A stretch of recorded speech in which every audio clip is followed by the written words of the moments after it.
Good evening. Ladies and gentlemen, the Design Review Board public meeting of April 27, 2017 is called to order. Please refrain from talking among yourselves during the meeting. Please turn off or put on vibrate all cell phones at this time. If you need to talk, please leave the meeting room. Anyone who wishes to speak, including applicants, on any of the applications to be reviewed today are asked to completely fill out one of the speaker cards provided at the table by the front door and submit it to staff. You will be asked to speak by the board when your case is called. Anyone who wishes to be re-noticed about a project in the event of a return for redesign by the board must completely fill out one of the postcards provided at the table by the front door and submit it to staff to receive notice of subsequent hearings.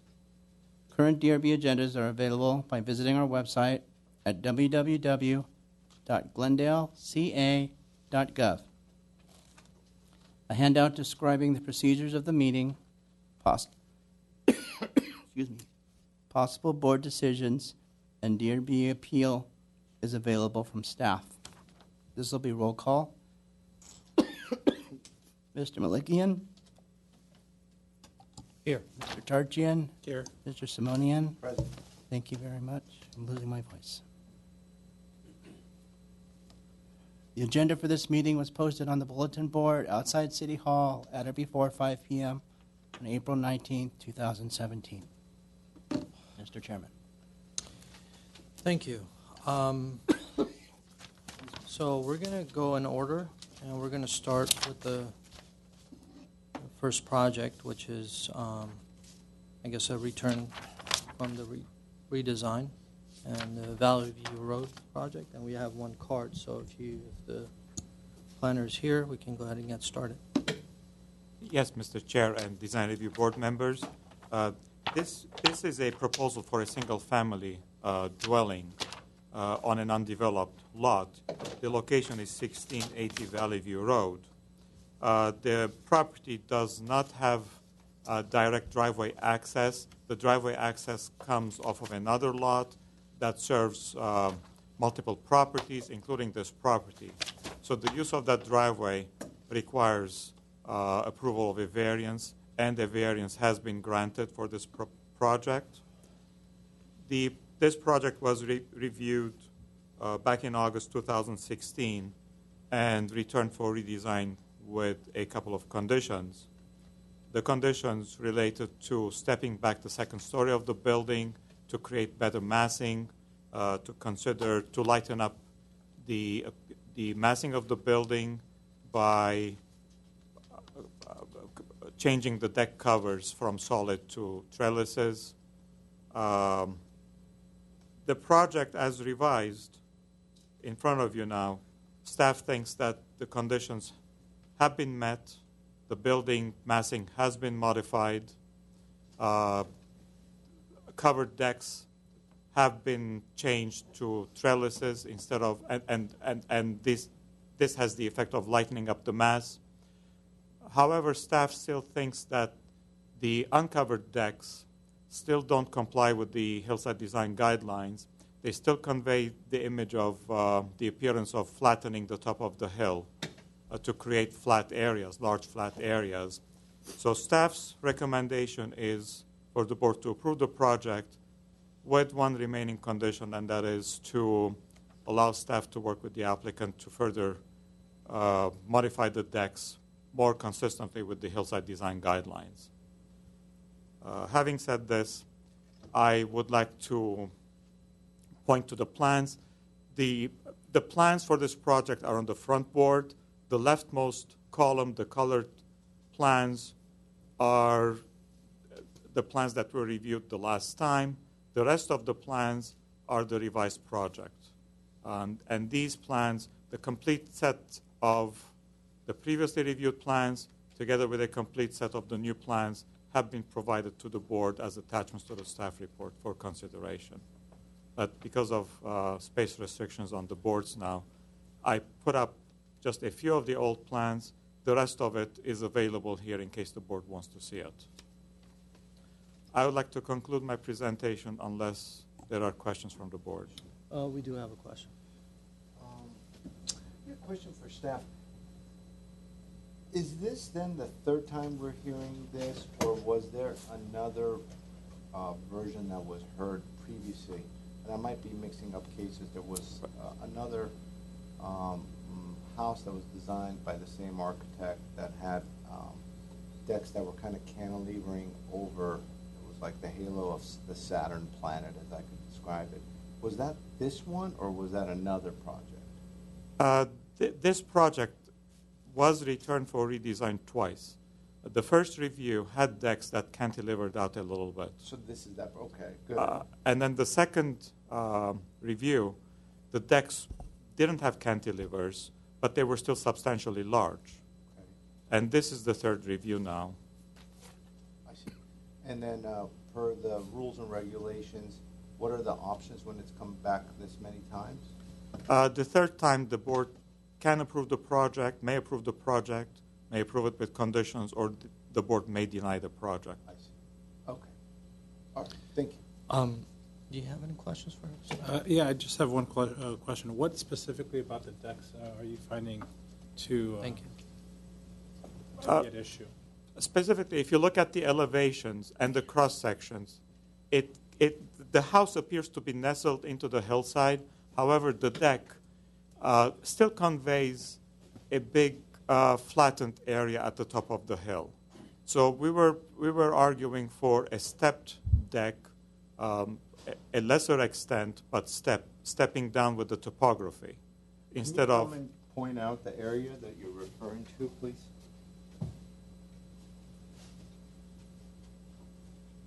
The pointer is It's on here. that side.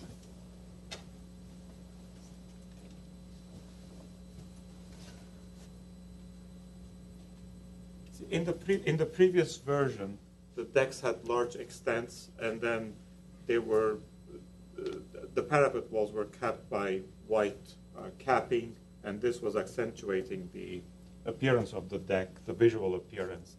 In this version, the decks are here. Even though there's some landscaping, the coloring is blending in the hillside together with the deck. However, if you look at the shape of it, the top of the hill is being flattened to accommodate the deck.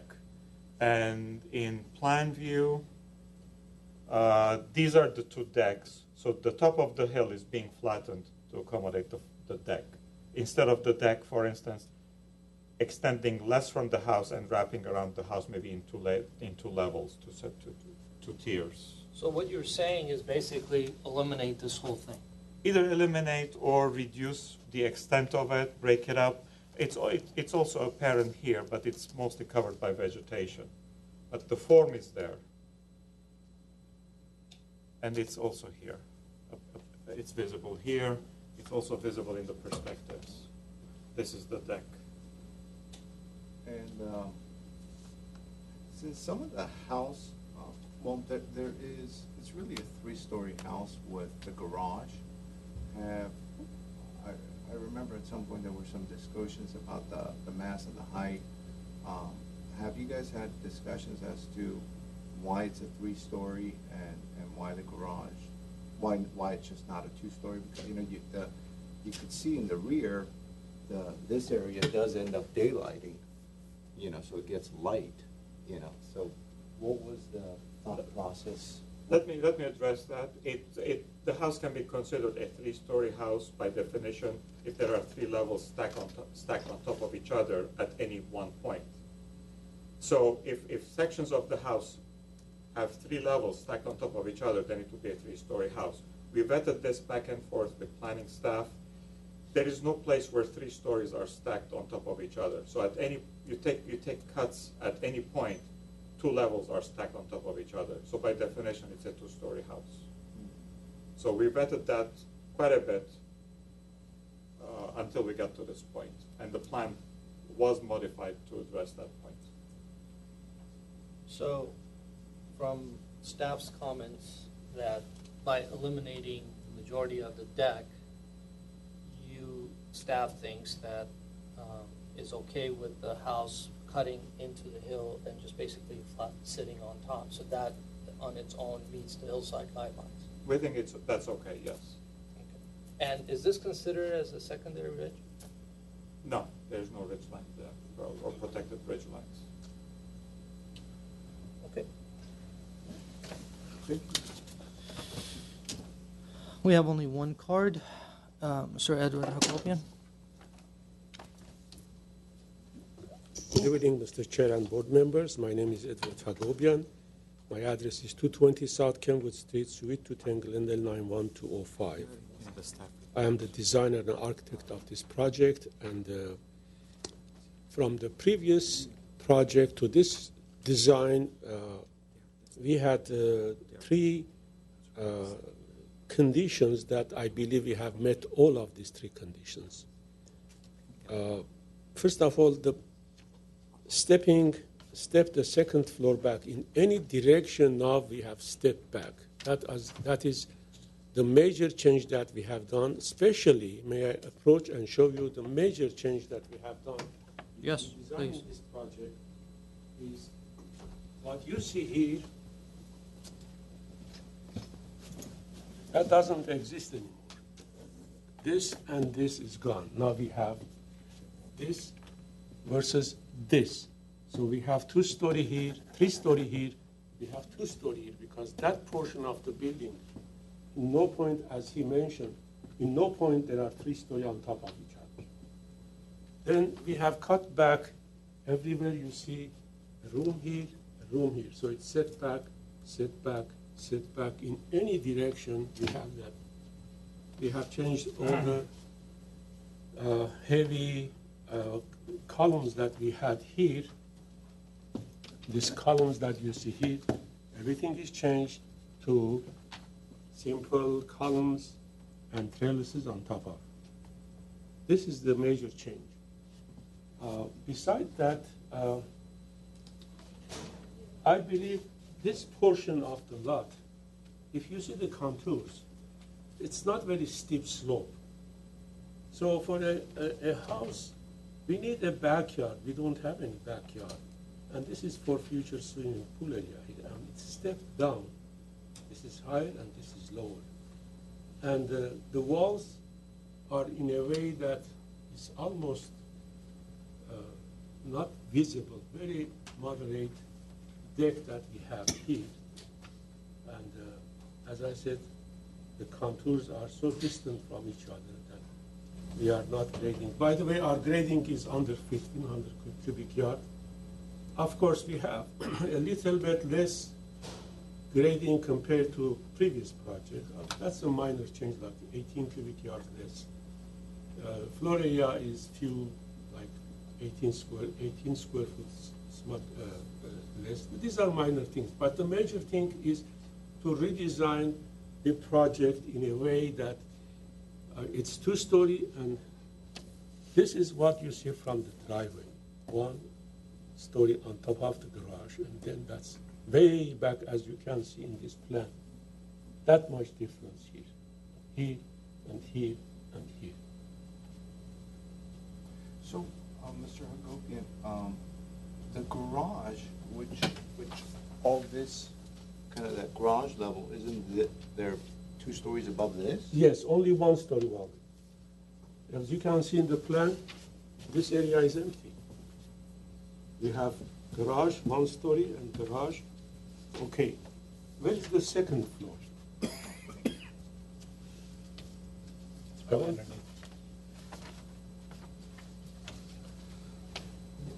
No, this is the garage level. We have this one also. This is the garage This is level. from the This first is a From the very first one? partial site plan.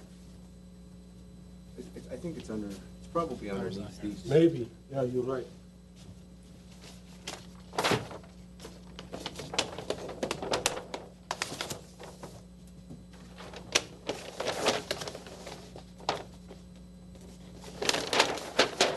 This is the second floor. There is no floor here. And on the bottom of this is the garage. And so that's a usable deck, though, on the 3rd level. Yeah, it's a deck. It's just a deck. It doesn't have any And roof. where is that on the elevation? It's behind this.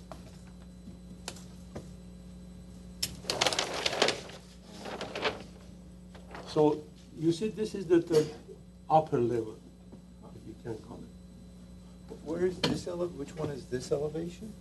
This elevation is, It's hidden by the hill there.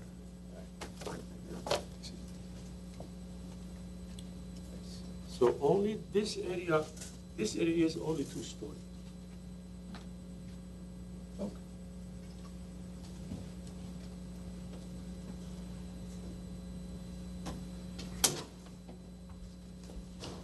I believe we have met all the conditions that last time was recommended, and I asked the design board to approve this project.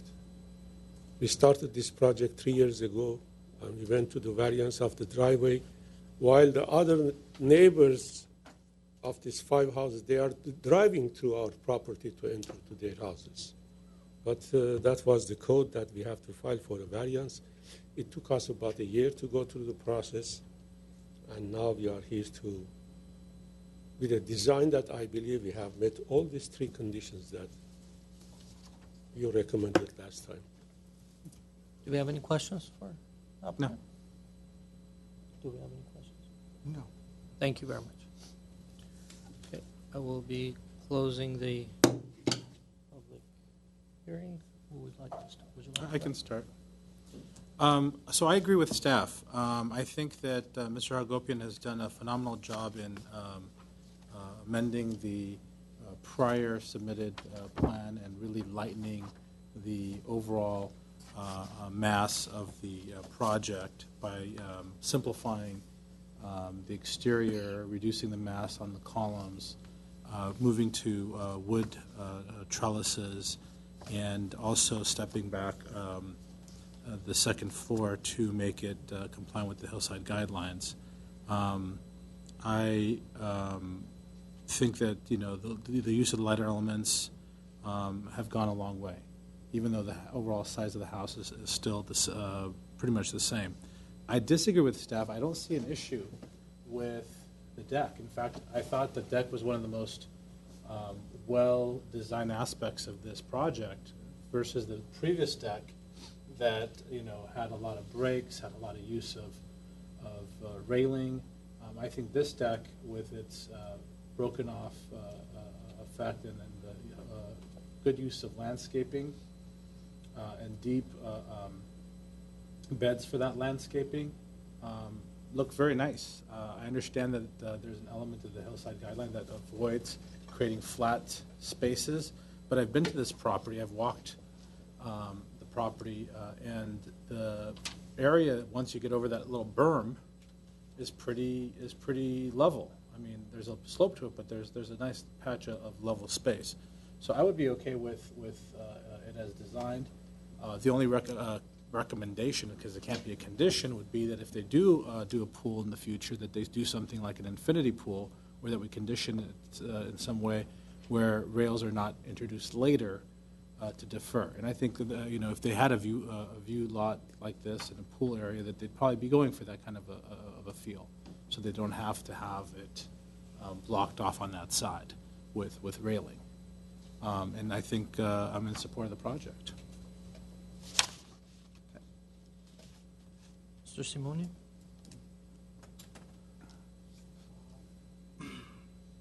I was not here at the second time that this project was heard, but I was, of course, here on the first, and staff just handed us some of the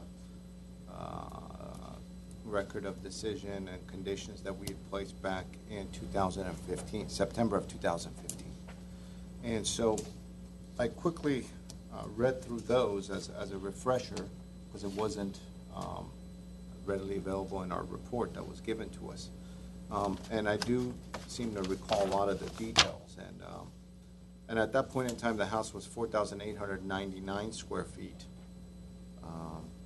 About 1,280 cubic yards were being cut, and 100 cubic yards of fill were being proposed. And some of the comments back then was to significantly reduce the square footage of the house, and the size of the house is too large. Building does not step back from the lower level. The building utilizes large amounts of covered porches. And some of the site planning also that had gone into detail. So, and as I'm kind of now, jumping forward into this third version, what immediately pops out, at least to me, is that the house isn't a three-story house because there's no living space above, living space below, but it just terraces above it. And so let's say, for example, one area that we were just talking about, this area, let's say. So it's not a three-story because technically there is not a living space above it, but in essence, there are porches. And then so that's one thing that was popping out. The second thing that was popping out was the fact that, these porches, though, have kind of these pedestals to them. And so, that's a very different kind of a treatment instead of like just a roof, let's say, along that edge. Because once you end up with these pedestals, you're still defining a corner, you're still creating a flat deck area up there, terrace area, which adds to that mass and bulk, which was exactly what the conditions back then were talking about. And also what really jumps out at me is if I just take this, it's very much of a typical design that we see from the architect for upslope homes. So, most of the upslope homes that come our way is a typical three-story design like that, where the garage is on the lower level, that's pretty much a basement, and then you got second level, you got third level, and it's that square look. So in this scenario, as you pointed out, Mr. Charching, there's a flat area. There's this kind of a top area. We're doing some significant amount of grading to create yards and decks, but then we're still doing a three-story home, and then we're still getting these large decks. So no, I do agree with staff in that the decks are excessive. I do agree that this southern portion is excessive. I also then, I think, go maybe a step beyond that in actually the massing of the project and the orientation on the site. To me, it's very much of a design that you would see on an upslope property. And so that same square footage is being maintained, the same layout is being maintained, but there's not an effort being made to create indoor-outdoor integration between the living spaces and of course, if it ends up being a two-story home, the square footage would come less. But Do you see a significant, do you remember what it was like the second or the first rendition of this? Do you see the difference? Has it gone towards better? It's been 2 years, so no, I don't remember it. I do think that from the left side, there are improvements with the trellises. I think the covered porches are a bit redundant. We do see quite a bit from this architect, whereas in the trellises are, I think, refreshing. They're actually lighter, and I think what I would add to is now we have all these decks, and some of the comments even from before was to lighten it up, and so these are areas that I think the building could be lightened up. So those are my kind of comments. I guess I could like to hear yours as well. I mean, my comments on the concern for the heaviness of those two balconies is that if you look at the overall change from last time, we have an introduction of just airy trellises that kind of cut into, especially the southwest elevation, that really reduce the mass, the feel of the mass there. The northwest elevation is significantly less massive than before. I see your concern about the perspective view number 2. However, even that perspective, if you look at the prior one, it was also it was much heavier and boxier. So I think they've gone a long way. And I think for me, what really makes this appropriate is the fact that it abuts the hill, if you look at, east elevation, the majority of the mass, and even some of that space that's on the second floor, that's patio space, is basically looking onto a hill, the cutout of that hill. So what they've done, and from my perspective, is they've taken the home and they pushed it back into the hillside to reduce the massing and to be able to step back. So, But they did cut the hill for it to. but it's the same, yeah. But it's the same number. It's the same amount of cut and fill. That was the first thing I jumped to. When I saw this, I thought to myself, "Wow, they must be really increasing the cut and fill." But actually, they had I think a 36 cubic yard net variation. So that's maybe they saved maybe one truckload or two, and so it wasn't where I thought it was going. I thought maybe they'd be cutting more. They've just basically pushed the house back and addressed the retaining aspects in a different manner. The conditions that I brought up last time, and so I suggested that let's try to look at using some trellises. The concern that I had was that we're dealing with a sloped hill, and we are literally cutting the hill flat and putting in a building flat on the site, and we're trying to step the building so that it represents the spirit of the sloped hillside guidelines. So, and that's where my concern is, that when we are literally taking a hillside guideline and saying that this is an R1R zone building, or a project in the zone, and instead of working with the existing terrain, we're carving that out and we're putting in a building, and we're saying, okay, now we're still within the R1R, and let's step that back. And the concern that I have is that the push and pull that we constantly do to bring the spirit of the sloped conditions that are in the guidelines starts massaging and manipulating the building itself to a form that, it just becomes a uniform type of a structure where, every building that is sitting on a flat lot, if you want to step back, this is what it's going to look like. What we had there and what we have now here, to me, there's quite a bit of nice improvements on the northwest side, which I agree with the architect. I think it worked out really well, and there is a step back. Actually, you can't really see it on that, but you can see it on the perspective one, so that top hat is gone. So now you have a much better stepping of that. I wish that kind of an architecture that was happening there, which hardly anyone can see, was happening on view 2, where a lot of people are going to be able to see. That side is facing the driveway, and a lot of people are driving, whereas on this side, even though that this section is following, but then you still have a 2-story flat wall there.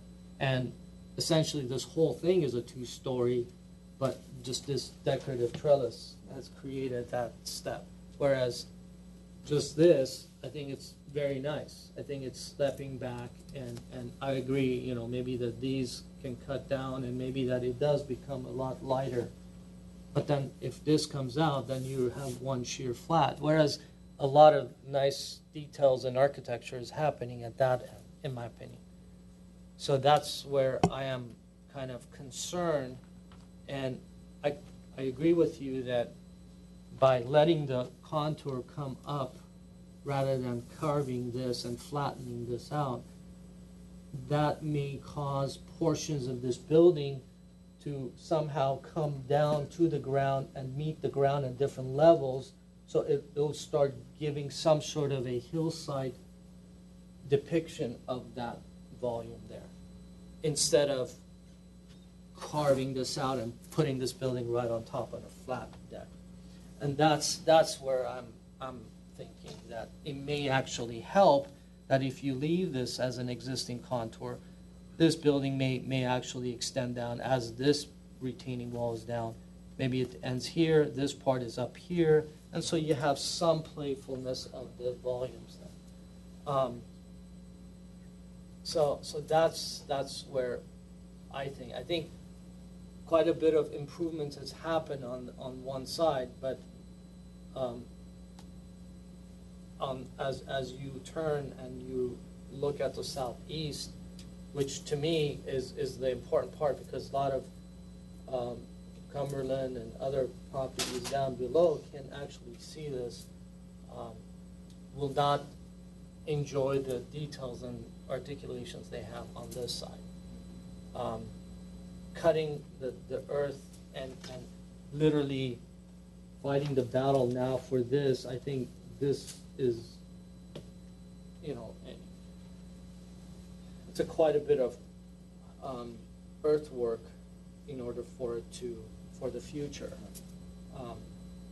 And it's not really, if you're if I was in a 3-year battle, I would reduce the amount of questionable items on the project as much as possible in order for it to get approved. But that to me, and it may actually eliminating it may actually help the whole thing. So that's where I am. So is the thinking that if you eliminate that portion of the deck, which is basically, as we found out, designed for a swimming pool at some future date, which would be under a separate permit, we won't have any control of what will happen. we won't have any control over that, right? And so that my thinking was, I'd rather know what it looks like I agree. now, and that's one of the reasons I thought that this looks acceptable, especially if they use like an infinity type pool where they don't have any railing, and that's one of the reasons I introduced that as a potential consideration, so that we're not having any railing on that corner, or along that corner, and potentially the railing would be back, by the house area if required. Well, we don't know the size of the pool, so No, we don't. If We're it just- goes we're to just- the yeah, edge, they we're may just- end up putting a railing there, so it may Yeah. be a building with safety conditions. Yeah, that's a speculative matter, but the idea for me is, and again, I didn't obviously go out there with a measuring tape to measure out the distances, but the overall flat area seemed more to be where the deck is now, and if you look at the topography, that seems to be the case. I don't know if they're really grading that much to achieve the deck. I think it's one of those where, you have a flat area, but then you're expanding the flat area, and then you're carving the hill behind it, and you're still putting a 3-story home in. So it's, you're really asking for everything, and you're just throwing it all in there. And that coupled with, as Mr. Malaki so eloquently illustrated, is I think, at least to me, it seems too much. So, an infinity pool could easily go in here, could easily go in there. But, it's, you want a bigger yard and then I you think want that the neighbor across the street would probably oppose that. Because that is, you're talking about the driveway that services, I think, 3 other or 4 other homes going up. But I see your point. I still think that there was a great improvement from last time. Oh, I heard 100%, staff, 100%. Yeah, on the build out. I've always been a proponent not to dictate the size of the homes, but rather the massing. And I think they addressed massing. And I think they did in the front, but Yeah. in the back, there's And still room to be made. And if legally we're looking at a 2-story home, we gotta look at it from that perspective. As far as the back, I do see your point. So how do we address those 2 balconies? Is where I'm kind of coming from at this point. To see if we have consensus on it. So what I would suggest is, this is my suggestion, and we can deliberate on that. But as they're proposing some hip roof over the entry and over the bedroom across next to the entry, how they detailed and manipulated the massing there, they may want to kind of look into putting some sort of a introduce some sort of a hip roof on that side. So bring that detail over onto this side. Just to clarify, that would be the southeast elevation Honestly, where I the don't know. trellis? The problem is that if we do that, then what's going to happen is it's going to create a bigger mass. That's the thing. So right now, this whole thing, I think it looks really well compared to what we had before, right? So you got all these masses and all these things are happening, which I think is much lighter, much more elegant. Whereas here, it feels that it's just added on. This feels a little bit more in place, I think, because it's abutting a mass here, maybe. But And more next to a trellised area that would get. yeah, and it's kind of an odd transition of these two. One of them is short, the other one is long. What if that trellis were to wrap that corner? Would that give you the? I mean,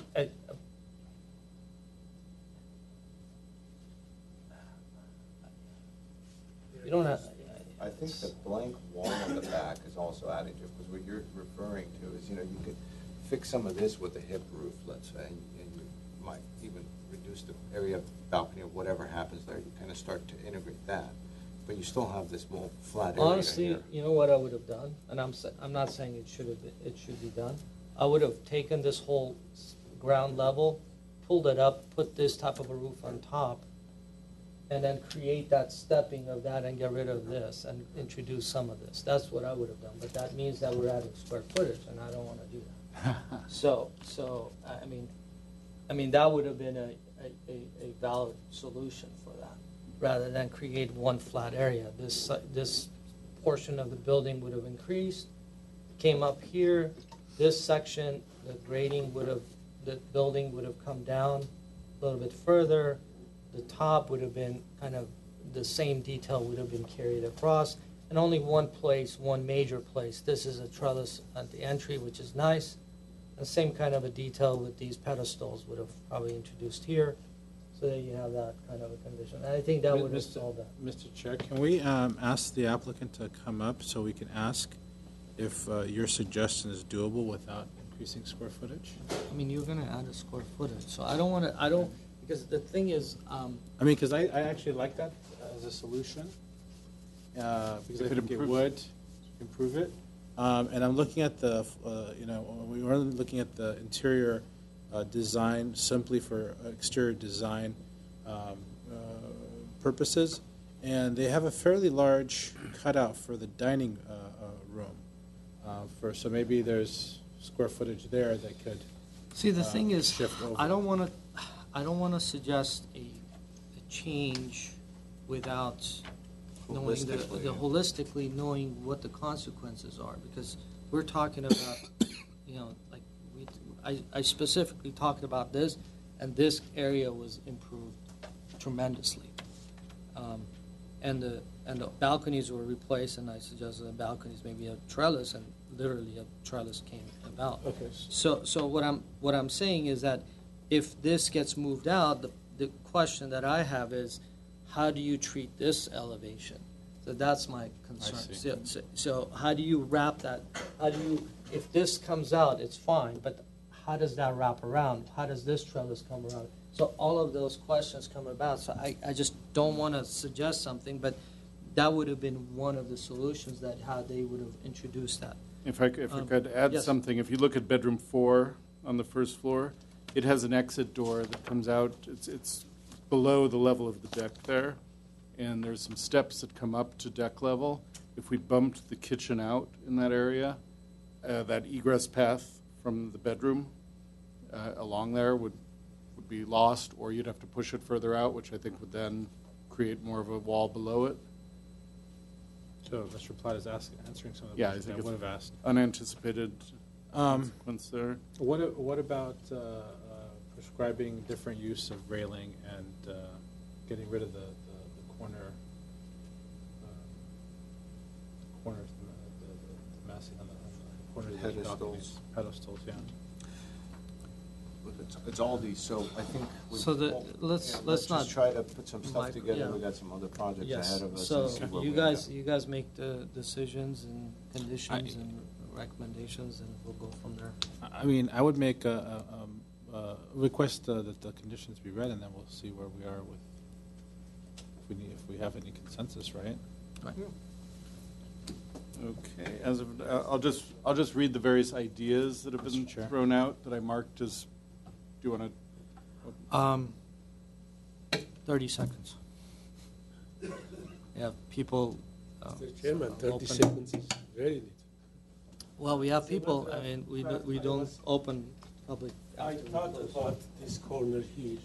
If you allow me, now we have reduced from 4,900 square foot to 4,000 something, 35. We have reduced a lot. If you can get back about 100, 150 square foot to add here, then we can have a break here. I designed that, but then I thought we are trying to reduce and reduce. That's why this area, yeah, I agree with you. Very simply, we can extend this kitchen here 4 or 5 feet in maybe 10, 15 feet. I don't know, maybe 100 square foot will be enough. It's not a big difference. How would that affect the retaining wall where the Well, walkway is? I mean, that's just, that's fine. We'll talk about it. Thank you. So the question is that, are we willing to add the mass or create that type of a volume and have the additional square footage, or do we want the added mass but no added square footage, meaning they will deduct the square footage somewhere else? So, I think we can condition it as, applicant to work with staff to address a break in that volume with no additional square footage. And then I would make a motion to approve with that condition. And the staff, what about staff's well, we condition? have to have a reading of the other conditions. But the staff condition about, I mean, I'm okay with the decks. I was, I think, in the minority with that. So, Mr. Platt, can you go over the conditions? Sure, and did I just hear that the decks as proposed are okay? No, I Or don't not? think there's consensus. Okay, so I'll read all of these. Just going in order, there was a mention of the future pool. That's something we really can't condition, so we'd have to, we could keep it in the file for a future staff person to know that was the intent, but I don't think we can condition a future design. There is discussion about the porches and the pedestals on the porches, reducing their mass, coming up with a different railing type, I imagine, in those areas to reduce the heaviness. I think there's a general sense that the massing of the what I'll call the front facade, where the entry door is successful, and the lightening of the roof lines and the trellises in that area is successful, whereas when we come around the other side of the house, we're having trouble, which I think is the southeast facade, where the trellis we're talking about, the kitchen trellis is. Southeast elevation, yes. Southeast, good. Okay, so based on what Mr. Charchin just said, we can work with the applicant to produce a break in that facade to change the volumes without increasing or significantly increasing any square footage to break up the massing in that area. We have issues about the south deck in particular, possibly being too large or possibly not being even necessary. I'm not sure we had consensus on that. And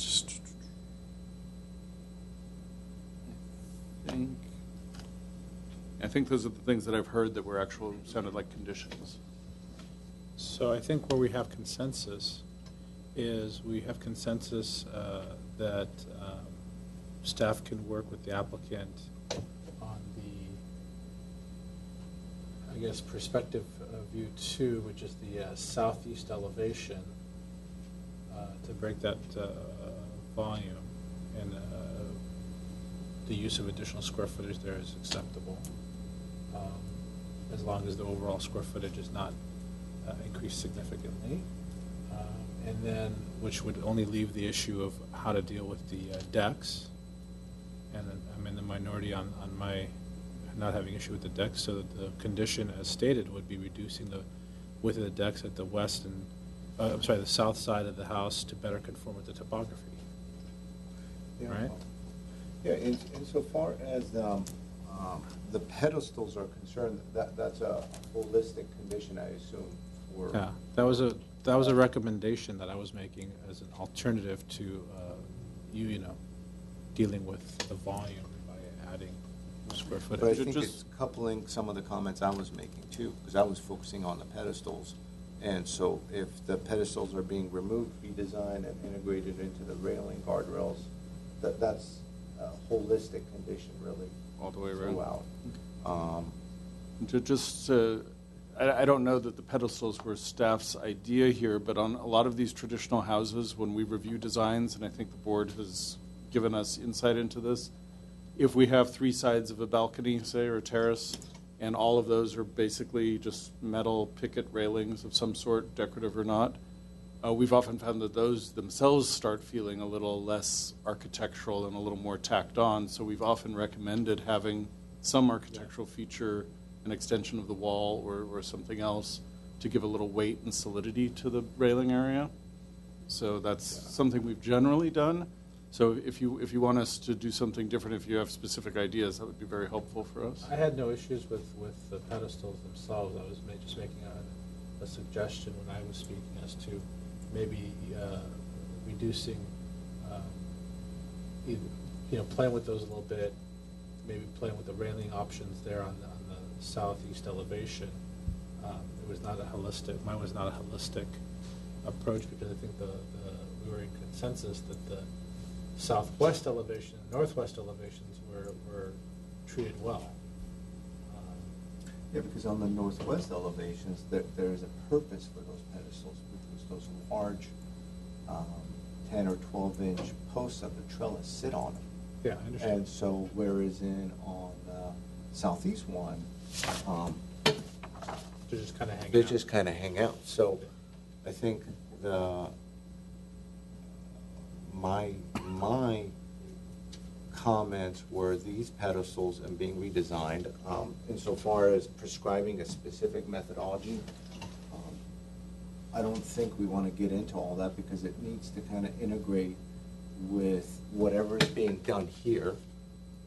And so I think it's a pretty simple condition to redesign the pedestals and the guardrails in a manner that would reduce mass and bulk as much as possible. That's something I mean, if you look at, support. sorry to interrupt, but if you look at the southwest elevation, the widths of those pedestals on the left are narrower and appear less massive than the ones to the right. So that could also be an aspect of it, playing around with the widths a little bit. Where we're having a difference of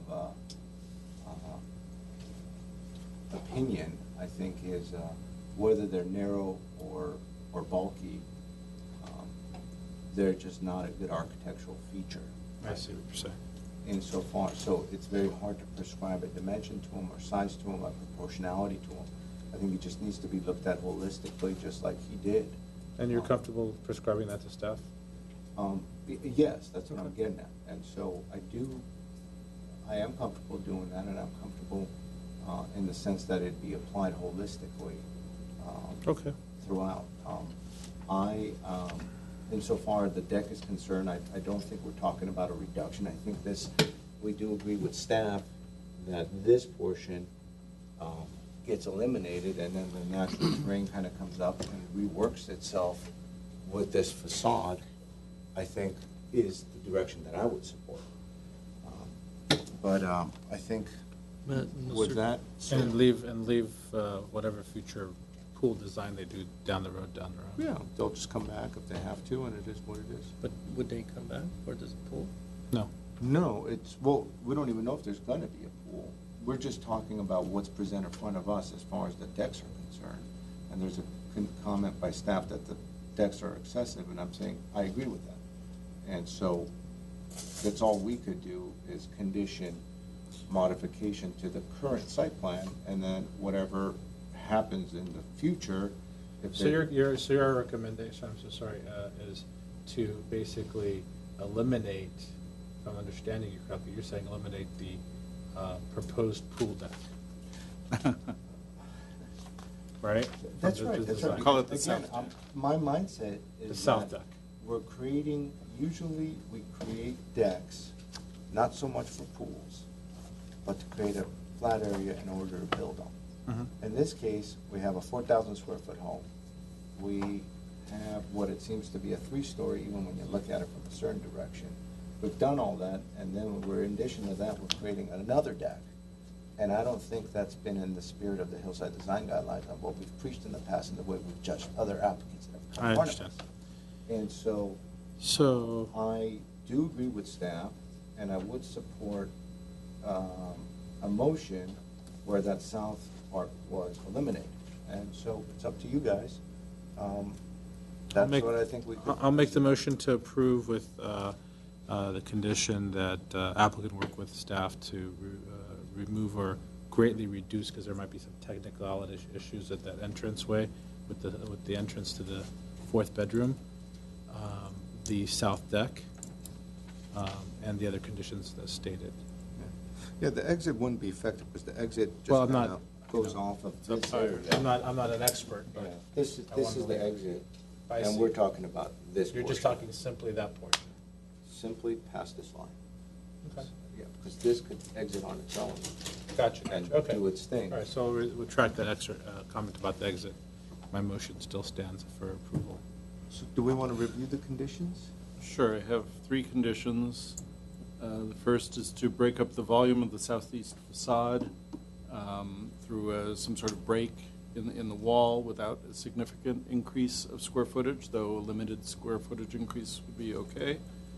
A condition to either eliminate or greatly reduce the south deck and allow that area to better conform with the existing topography. And then finally, we'll revise the design of the second floor railings throughout the project to reduce their sense of their bulk and mass. Railings and pedestals. Pedestals, part of that, yeah. Yeah, I can support that. Just one quick notation. Once we, where did it go? Once we remove this, this is a 920 grade, so the idea is that we want to keep it as natural grade as possible, right? Yeah. So what's gonna happen here is we're gonna have some sort of a retaining wall, because the finished floor here is 17 and a half. So essentially, we're gonna have a wall, they're gonna stand and they're gonna be able to look down, so the dirt comes up. So it should be the same treatment that they have on the other The, side. the question that I have is that this treatment that they have, they're actually cutting and regrading this area so that it flattens and be able to put this planting. The question is that, do we just keep this retaining along here and let the natural grade come up and reduce or eliminate all this grading around there? And and then just plant right there, right on the existing grade. See, right now, because this is 920, right? So this is 920, this is 921. We're at 917 and a half. So they're actually cutting this almost 2.5 feet. It's almost a natural guardrail. It's just a natural guard. Right. You know what I mean? So it's actually, they're carving a way for them to Yeah. be able to plant It would actually be and put nicer. dirt back again. Right, it would be nicer as So a they just natural guardrail. basically yeah. get a knife and cut it and put the wall, a little retaining wall, Right. and then so the natural grade beyond it is just there, and then so you have a flat deck, and this whole thing becomes all natural. The natural grade would run up to the top of Top the of the, retaining wall. that's it, and then you Okay. just put a cap there and then just let it be. And so rather than spend the money and do all this stuff, then just kind of leave it the way it is. And just let the natural grade to do that. Very good idea. Okay. So is there a second? No, no, no. Please do. I'll second. Roll call, please. So we have a motion and a second, and the motion is to approve with conditions. Board Member Chartian? Yes. Board Member Simonian? Yes. And Chairman Malakian? Yes. Motion carries. Congratulations. Thank you. Thank you. So, next project, I guess, Chris, you're up again. So Chevy Chase Drive?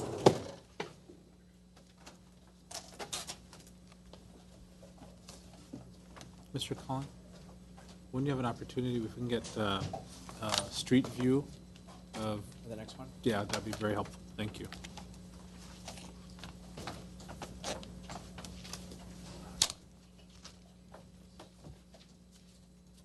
Is that a speaker?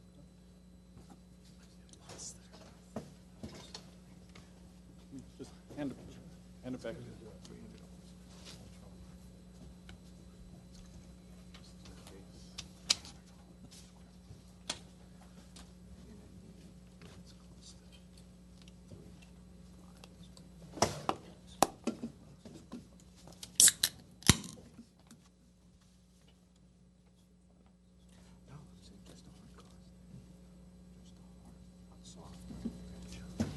Of the net gross.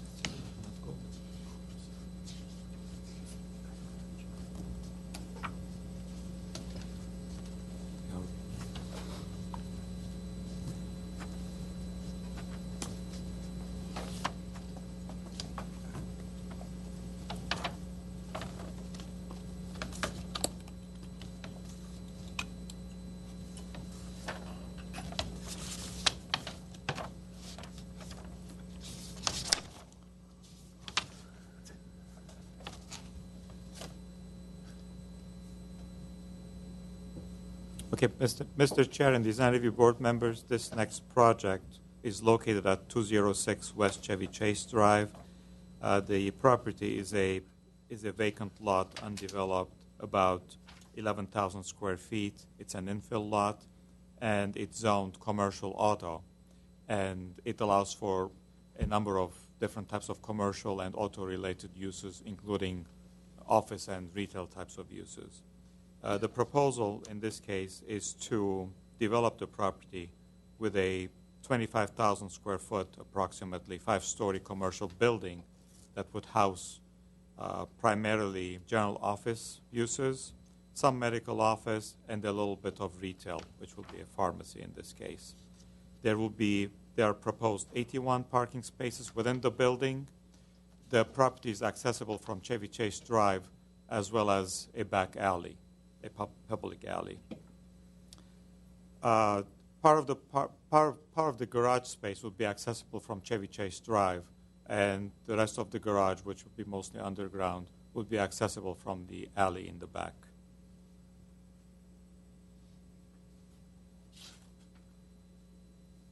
Along with this project, staff has prepared a mitigated negative declaration, and the Design Review Board has jurisdiction over that tonight. The mitigated negative declaration was prepared because of the sensitivity of the location of this property. To the north of this property, there are commercial uses, retail. To the east and west, there are residential and institutional uses, and to the south, across the alley, there are multifamily residential uses. The mitigation measures that staff is proposing for adoption relate to protecting the neighboring properties during construction from noise issues. The Glendale Municipal Code already contains a number of provisions to protect neighboring development and uses from noise.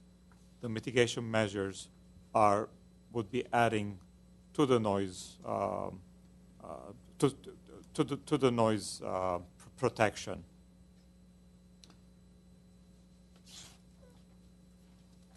Staff's recommendation is for the board to approve the project because it's consistent with the design guidelines as well as the zoning standards. Whereas the zoning code, for instance, would allow for a 90-foot high building, the proposed building is only 60 feet in height. The floor area also is not maxed out, so there is still some wiggle room. So having said this, I'd like to conclude my presentation unless there are questions from the board.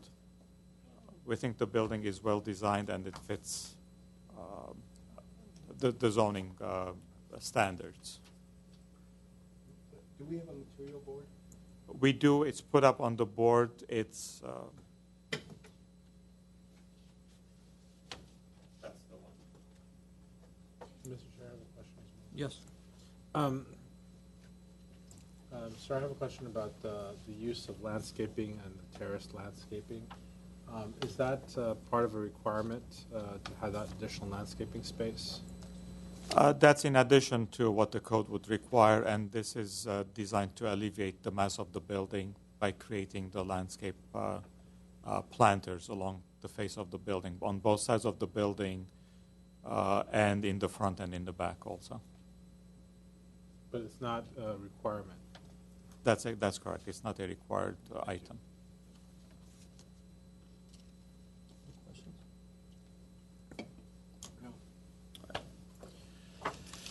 Okay, we're going to open the public hearing. Rodney Kahn. Good evening, Chairman, board members, and city staff. My name is Rodney Kahn. My offices are located on Brand Boulevard here in the city of Glendale. As was pointed out by staff, our site is on the south side of Chevy Chase Drive between Central Avenue to the west and Brand Boulevard to the east. And the zoning of the property is CA, which is commercial auto. There's a mix of surrounding land uses. The CA zone incorporates, obviously, automobile dealerships, which were in fairly close proximity to the Ford dealership. But it also allows for other types of land uses, such as a medical, general office, pharmacy-type land uses, which is what we are proposing. This zone also has building standards, and some of the building standards relate to where it's at in the city. So this is a commercial corridor.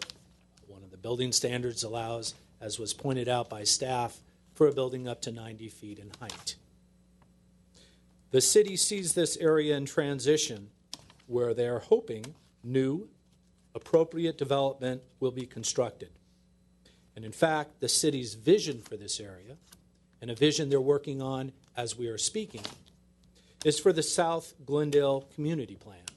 And this area is part of the South Glendale Community Plan. That plan looks at this area as more diversified, more urbanized, with a greater range of densities and floor areas than are currently allowed. Our project we are proposing here this evening meets the current and future code standards for all of the requirements, the height, the parking, the setbacks, etc. On the rear of our property is an alley. We'll be dedicating 7 feet from our property to widen that alley. Also, you'll notice the building steps back on the 4th and the 5th floors for about 40 feet from that alley. And that is a requirement in order to reduce the mass and respect the multifamily residential to the south. The architect is here and can speak about the building itself. It's a modern building and consistently treated throughout. One last item from me, though, was mentioned by staff. There was a CEQA document, California Environmental Quality Act. It analyzed a number of things, traffic, noise, etc. There is a mitigated negative declaration that is being proposed, and as mentioned by staff, those mitigation measures relate to construction activities. We've reviewed those conditions, and we agree to comply with all of them. I'll conclude my portion of the presentation unless you have any questions of me. Thank you very much. Thank you. We do have a question, sir. Mr. Khan, you would know, I think this as well as staff, so I thought I'd just ask you. In this particular situation with the negative declaration, we have the purview to accept or modify, correct? Or deny acceptance of the negative declaration? I would defer to staff to answer. Okay. So same question as staff. Are we only allowed to accept the terms or deny them, or can we suggest a modification? You may suggest modification. I'm sorry. Staff's recommendation is for the board to adopt the mitigate negative declaration. If it's modified, then we are looking for direction from the board as to what modification the board would request. Thank you very much. Thank you. Thank you. Mr. Varouche Saroyan?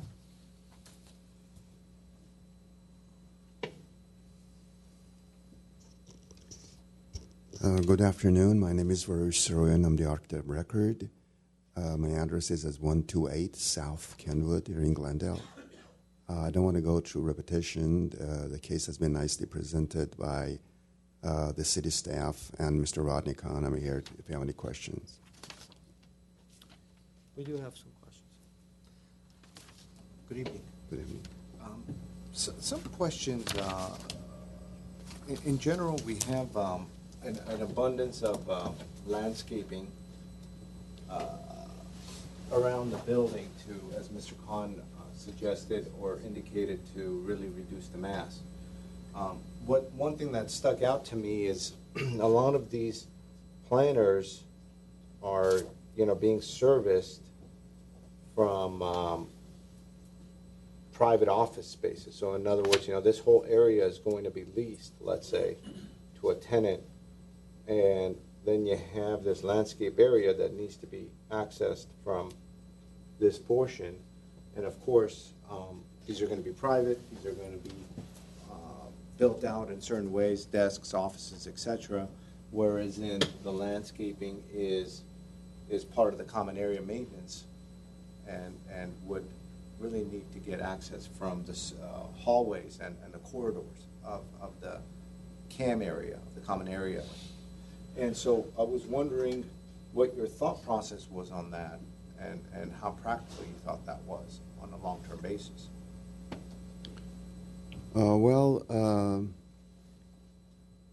The assumption is that the management can have access to inside the offices, and when it's necessary, they can go and have the service for whatever need would be.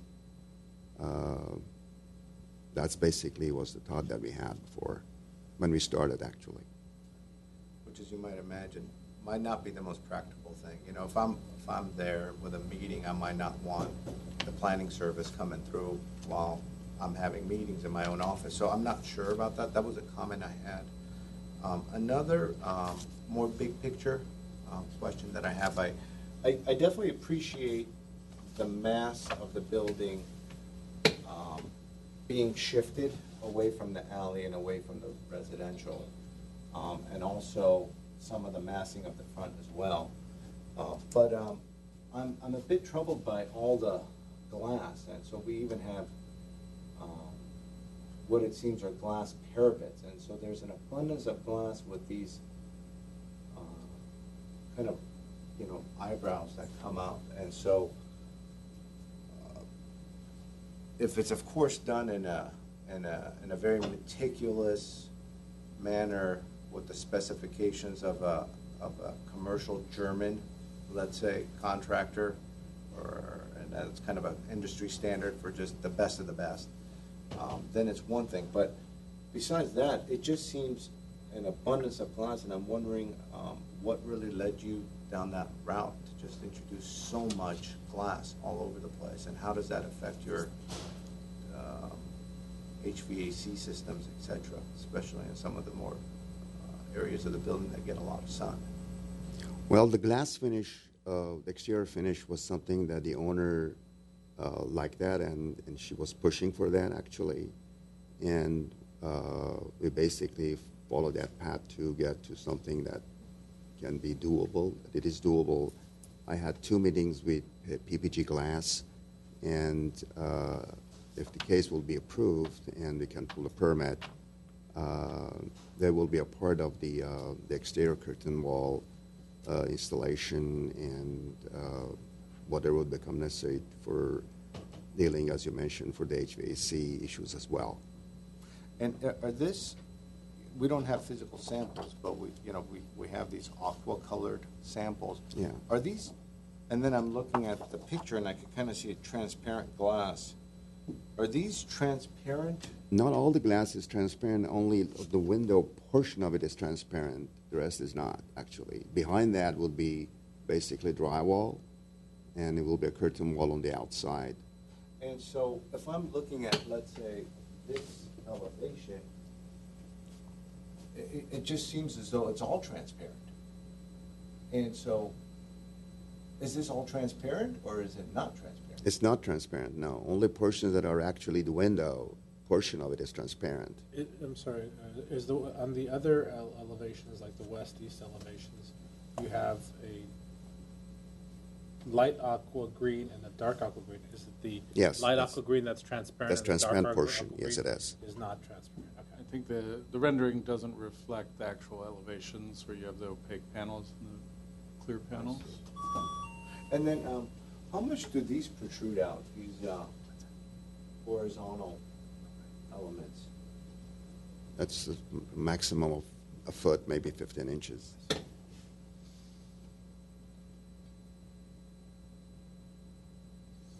Okay. And,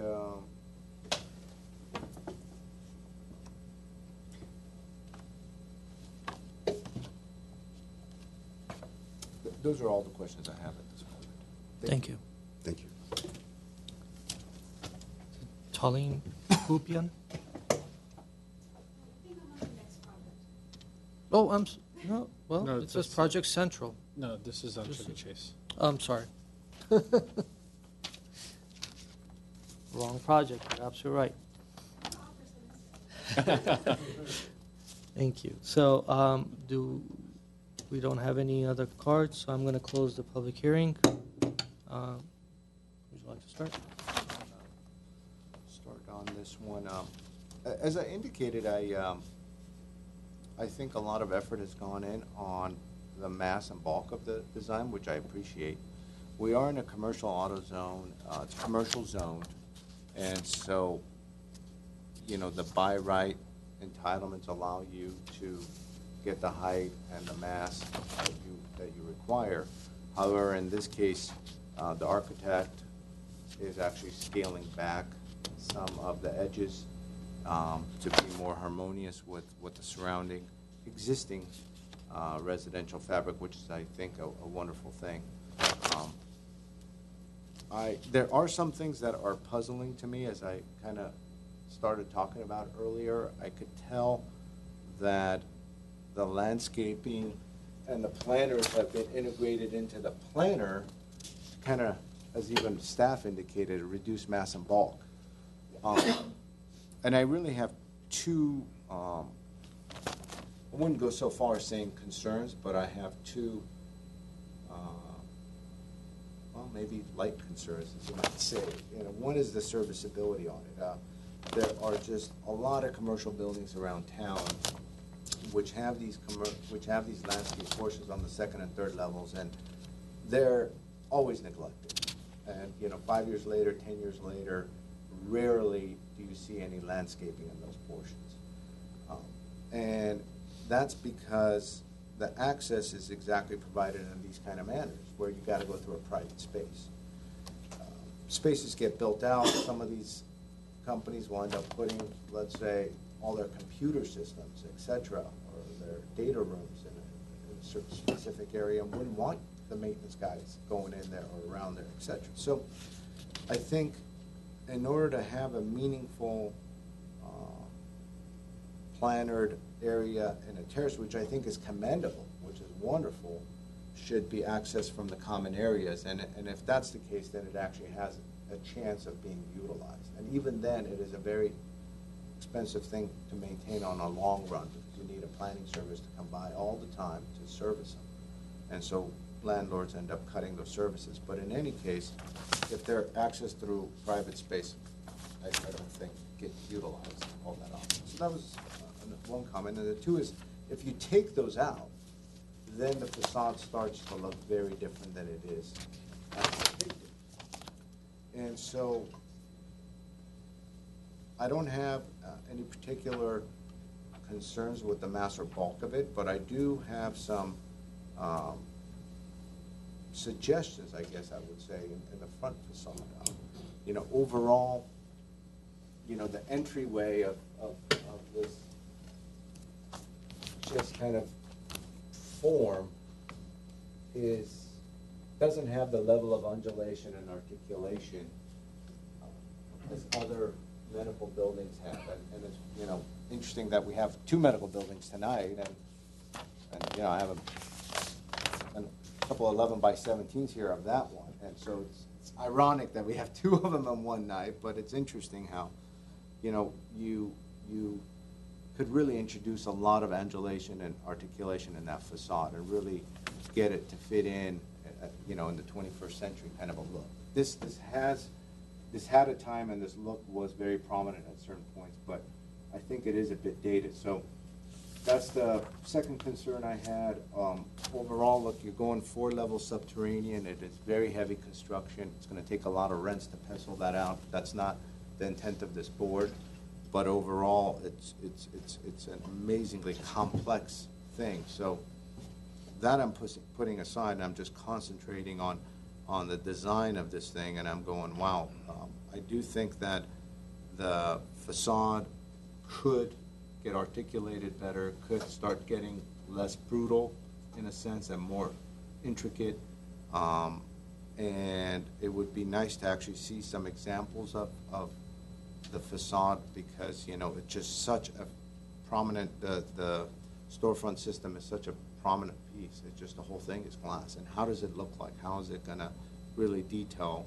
And I can't really see that from these drawings. So those are my comments.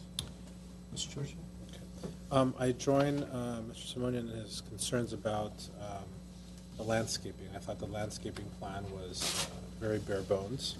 And I do see multiple buildings around town where it's abandoned. And even in the building I previously occupied on Brand, where we had a terrace, and they would have to go through our conference room, of all places, to access.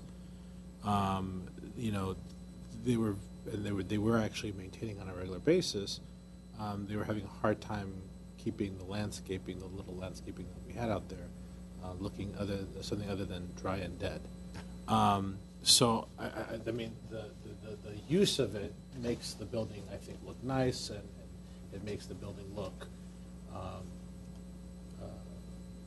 less massive, and all the things that they're trying to achieve with that. But in reality, we all kind of know that in Southern California, unless you're actively maintaining that and have actually a good, like, sprinkler system with, you know, drip that I didn't see in the landscaping plan that's being maintained on a regular basis, you're never going to achieve that kind of a lush look.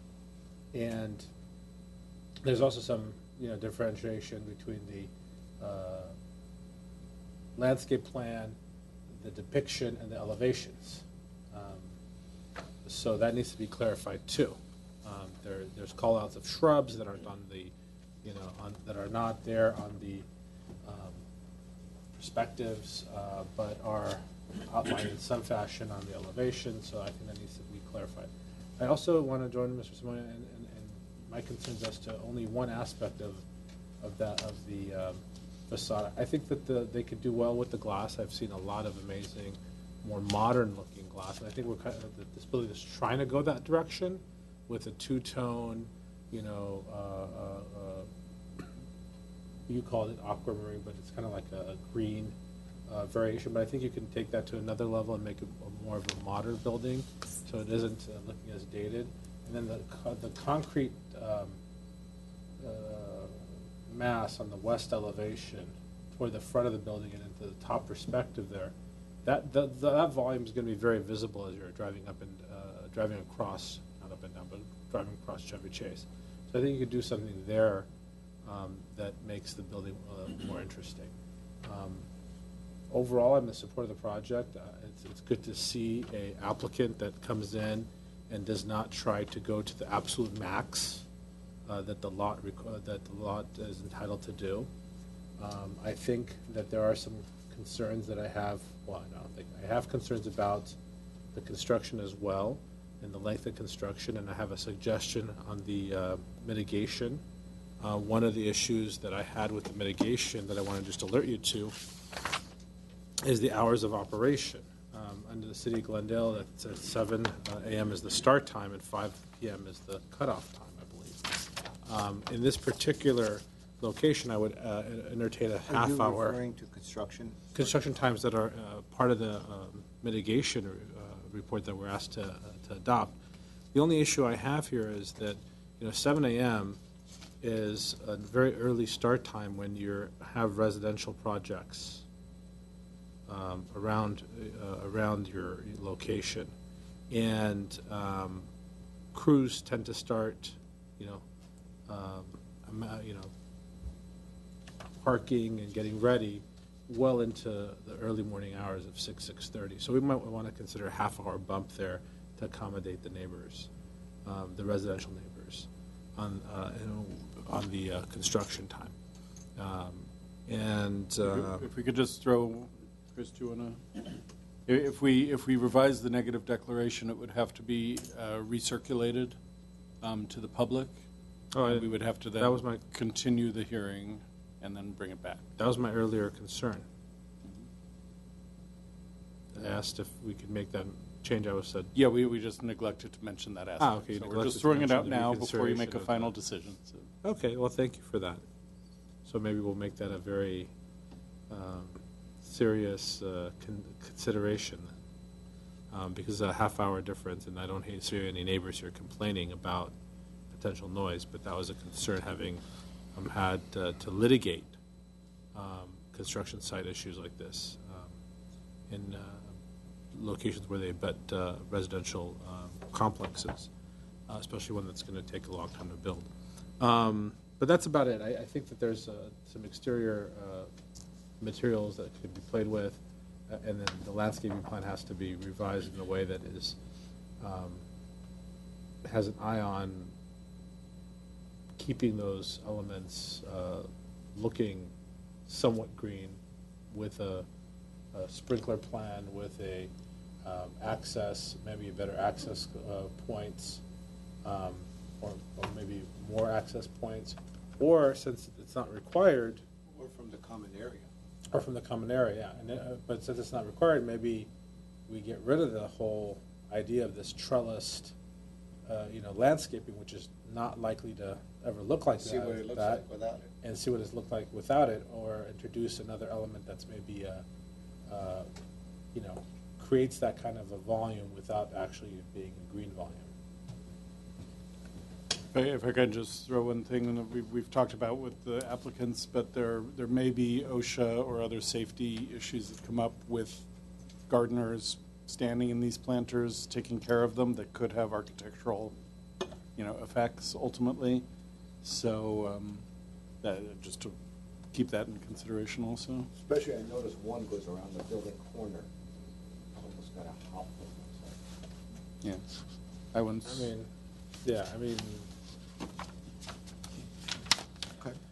Okay, thank you. So, I like the project. I think it's done, designed really well.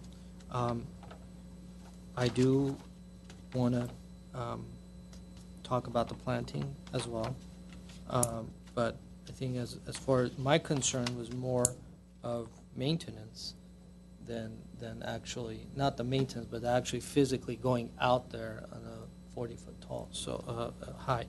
So I'm actually okay with eliminating the planters and leaving it as a volume.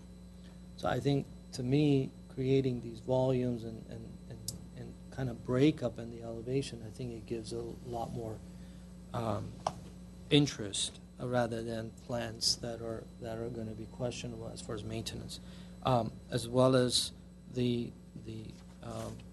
species that was used by the architect, Mr. Tyson, is the same species that he used for the hillside, the previous project. So it's the same planting that he has used there, and he's putting it on the building. So I think, if we do decide to go with the planting, I would go with something more of a succulent, drought tolerant, or something there that will not require any or very minimal amount of irrigation and maintenance. So that's my point. As far as I do want to acknowledge we had a couple of emails, and I do want to acknowledge that, and I don't know if you had a chance to read that. As staff or somebody mentioned, I don't know who mentioned, but I'm surprised that no one has come out and speak. But it is a zone for such a use, and the applicant is commended for the lowering the building height. I don't know what kind of a environment it's going to be created around the building, as these people are going to have this building built 5 feet away from them. But it's a building and it's allowed, so no one's here to object, so I don't see any issues with the project. So as it stands, I'm okay with it. Having read these just now and read one and skimmed the other one, which is basically concerns from a residential perspective, I would make a recommendation, strong recommendation, that they consider starting construction later than 7 a.m. and not allowing people to come to the job site as a good neighbor policy. But that's just a recommendation in lieu of recirculating the negative declaration. I have a little bit of a different take on that. I think, commercial, as a general direction, I think, and I'm not so much concerned about this one because of the nature of the recommendation, et cetera. But in general, I think overall, construction is noisy, construction is dirty, and it is not a pleasant situation to be next to when something's being built. That said, I think some of the residential product that this board approves, where they're grading an entire hillside, is much more disruptive to the hillsides where they're taking all the dirt down than somewhere on Central where it's a commercial district. So I don't really see the connection of why coming to this one as opposed to, let's say, all the other ones. And that's why I think it's a slippery slope as far as I'm concerned, that rules are rules. They start at 7, they end at 5. It's temporary, it happens, and then it goes away. What we could, I think, talk about and suggest are appropriate site planning, appropriate grading, appropriate type of architecture that reduces grading as much as possible to make that as least impactful as possible. So that's just my take on that. I'm not so much concerned on this one, but since you made that point, I wanted to go on record and kind of illustrate my point of view on that one item as well. I thought that was an interesting point to have at least a discussion on. No, I understand where you're coming from, and I would say to you that on hillside projects, if a large number of workers or earth-moving trucks lined up at 6:30 in the morning to start work at 7 a.m., there's be plenty of neighbors that would be calling the city and voicing their concerns. But that's what happens. That's how the grading happens. No, I understand that, but usually it starts at a later time. Because in the hillsides, people are sensitive to these issues, and the neighbors are vocal. And the sheer fact that we didn't have neighbors here is an issue that we have in South Glendale, where there's a lot of people that live in apartments that have, limited means and so forth, and they don't participate. That doesn't mean that we should, take their concerns, to light. And I think we have a lot of folks, and I didn't see those; they were not included in the package. The two communications, which are from neighboring units that live near the site and are concerned about the construction aspects of this. So that's why I brought that up. Now, I didn't realize that they had to get recirculated, so I'm not going to make that an issue. But I think that, your point as far as, dealing with suggesting alternative design and, recommendations on grading is very well taken. On a flat lot like this, where it's just going to be dug up and Again, transported, yeah, it's not that has- as big of yeah. an issue. My comments weren't for this one. But I think because- as general, yeah. how we could control, I think, grading and excavation probably in the most efficient way, as opposed to dictating the time start, because that's more of a, sequel matter. No, I understand that, and we'll revisit that maybe some other time. But as far as this particular project, are you okay with the fact that it goes down four levels of parking, or five?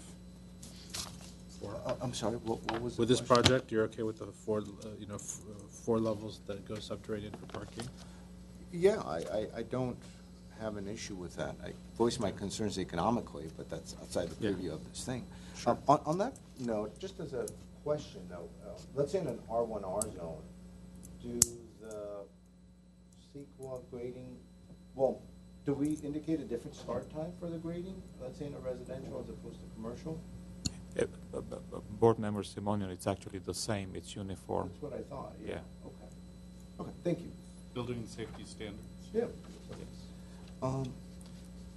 Yeah, so as far as conditions are concerned, there seems to be some consensus on the landscaping portion, having at least some access from the common areas, and then doing more drought-tolerant plants in the planters, so they require less maintenance. I would rather eliminate the landscape where it's not abutting a balcony, where it's abutting a building, but that's just me.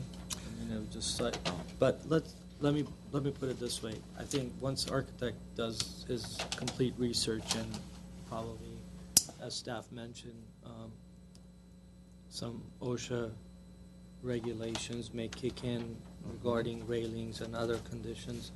If he finds that he needs to remove the landscaping from the side, the 5-foot setback, then I'm fine with that. I think that I would like to allow that option, give that option to the architect to be able to play with that. So it doesn't have to come back to us. Yeah, I'm in support of that as well. I think that eliminating the landscaping in areas that just doesn't work out is advisable, because I don't think it will in certain areas of this project, and it will not have longevity.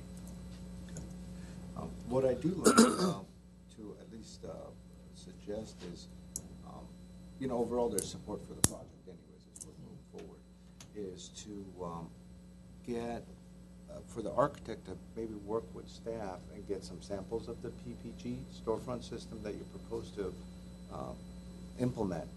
And so there is some dialogue there at least, and those details hopefully will get worked out early, but I think that would be something that I'd like to suggest as well, just that dialogue occurs. Was there any, both Board Member Charchi and I made some suggestions about the front entry, the front facade, and the kind of stucco portion of it. Yeah, the portion that I have the biggest issue with is this piece here. Excuse me. This piece here. This seems like a very large span that is not getting a lot of justice by just having it squared out. Yeah, I agree. I think there's some work that could be done there, and maybe the architect could continue collaborating with staff. Yeah, come I mean, up with some more articulation in that front. Yeah, he could create a volume. He has some volume that he's trying to create with the vegetation right now at the top and across in the back. That could be carried over. That's right. To that space, to kind of break that volume. So I would recommend that Yeah, me too. you work with staff on breaking that volume or introducing another element that kind of plays with that. Especially if some of those planters end up going away, if you decide not to use them for whatever reasons, then you might want to consider that. And, think that through as you're going back and forth on that entry portion. Okay. So can we hear the comments or conditions and recommendations? Then after that, I guess we need a motion for the mitigation. The primary recommended conditions are about the landscaping. The proposal will eliminate landscaping at areas where it doesn't abut a balcony or an easily accessed location from a common area, and also a safe place so that we don't run into issues in the future. The landscape within those planters will be drought tolerant. An irrigation plan will be provided. It's already there? Okay, we have an irrigation plan. Something that I'm not sure I heard everything. One of the commissioners mentioned changing the appearance of the glass, feeling that it was a little dated, could be more modern, or is the... That was a suggestion. I think if they bring the samples and you work with them, that should suffice. So the idea architect, of I'm sure, will be able to work something. having a horizontal stripe with the darker spandrels and the lighter but still tinted vision glass? I mean, it doesn't have to be horizontal. I was recently in, I think Austin, and there was a all-glass building, but it had multiple articulations. It didn't go horizontal, it cut up, and, they played with it very nicely, and it looked very modern and in place. So we leave that to the staff, I think. Glass is one of the most exciting aspects of current architecture. There's lots of cool stuff. If the applicant said at the end of the day, they bring in samples and they say they would like to have the horizontal kind of look that you proposed, is that acceptable, or should we guide them toward something a little more? It's acceptable to me. Okay. So, but we can see if there are other alternatives.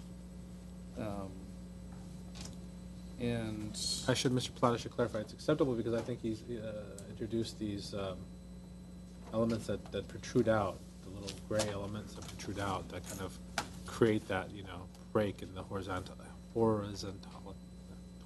plane. okay. And and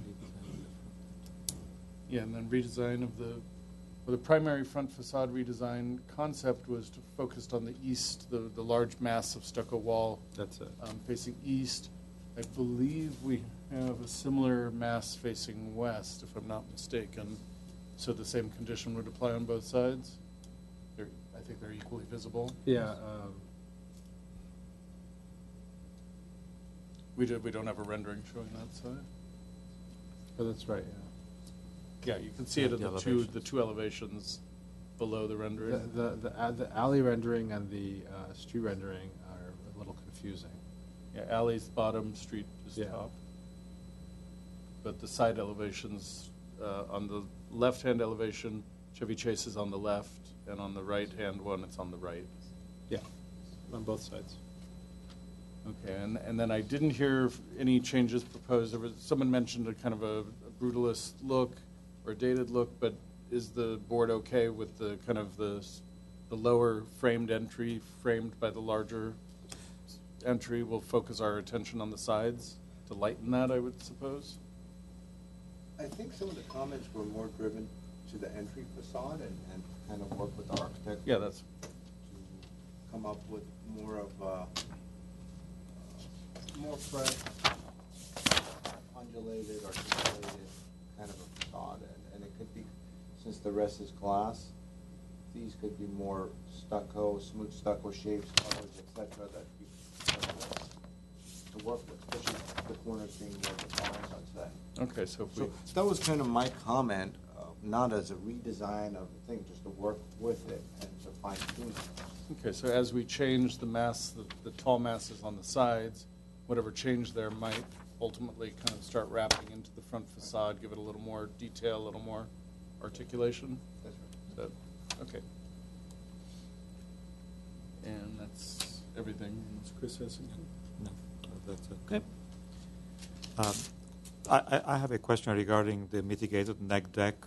Are we modifying the hours of We're not modifying. We have, as part of the conditions, I guess we're putting in the conditions or considerations. We're going to put it as a consideration. Since it's Consideration, building and safety, correct. yeah.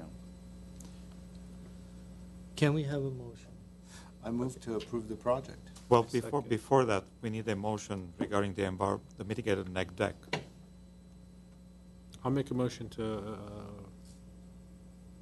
Adopt adopt, thank you, the negative the mitigated mitigated. neck deck. mitigated, thank you. I second. So we have a motion and a second. A roll call on this. Board Member Chartian Yes. and Board Member Simonian Yes. and Chairman Malakian. Yes. The motion carries on this one.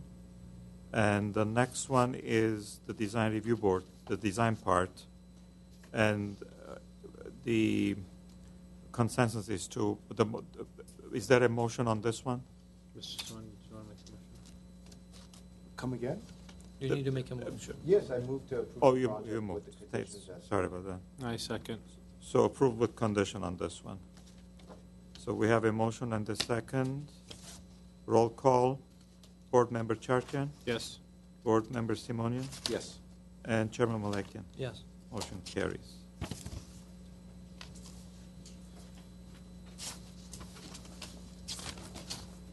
Thank you.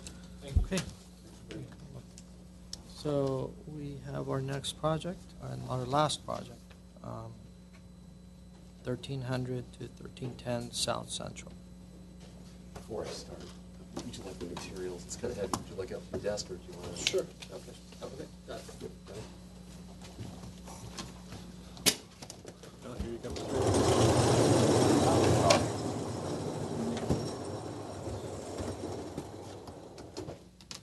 Here's the PPG. We should have asked them.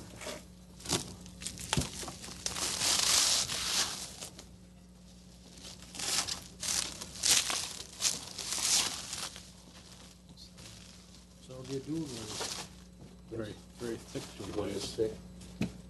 Should I start, or do you guys want to kind of check that out for a little bit? yeah. And this is the Nice.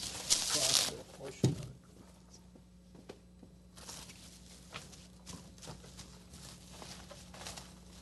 Actually, it's on this side. Also one side. Yeah. So installed. Against the board? Just kind of put it right I there. think these are installed frosted side out or frosted side in. Frosted side in,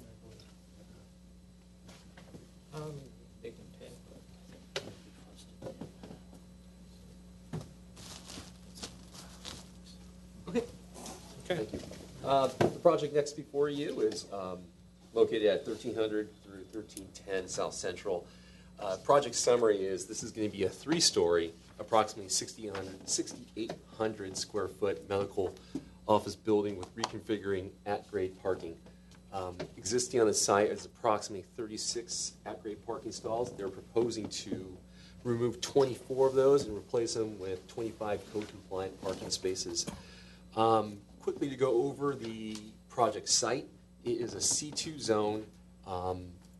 In the C2 zone, sorry, I don't have the map up here, but up and down Central, it's C3. I said C3, it's C3. And adjacent to the east, which is on the backside, which you're looking over here, it would be the east, it's R1650. I'll go into the CEQA determination just briefly after I go over the site. So it's on the corner of Cypress and South Central Avenue. The site is approximately 2,200 square feet. Existing on the property is a 1-story medical office building that's approximately 7,000 square feet. This existing 1-story building is proposed to remain unchanged. It will all of the improvements will be south of this building and above the outgrade parking that's proposed to be reconfigured. To go into CEQA, this one's going to be exempt from CEQA as a categorically exempt Class 3. It's going to be under 10,000 square feet.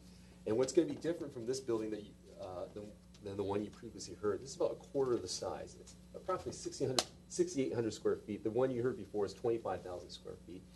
And this is going to be 3-story, as opposed to one before was 5-story.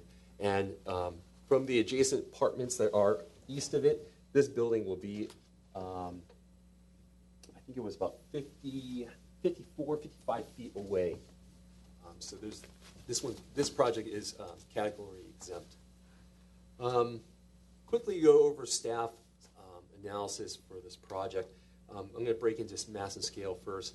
The proposed 3-story medical office building fits well with the surrounding building context.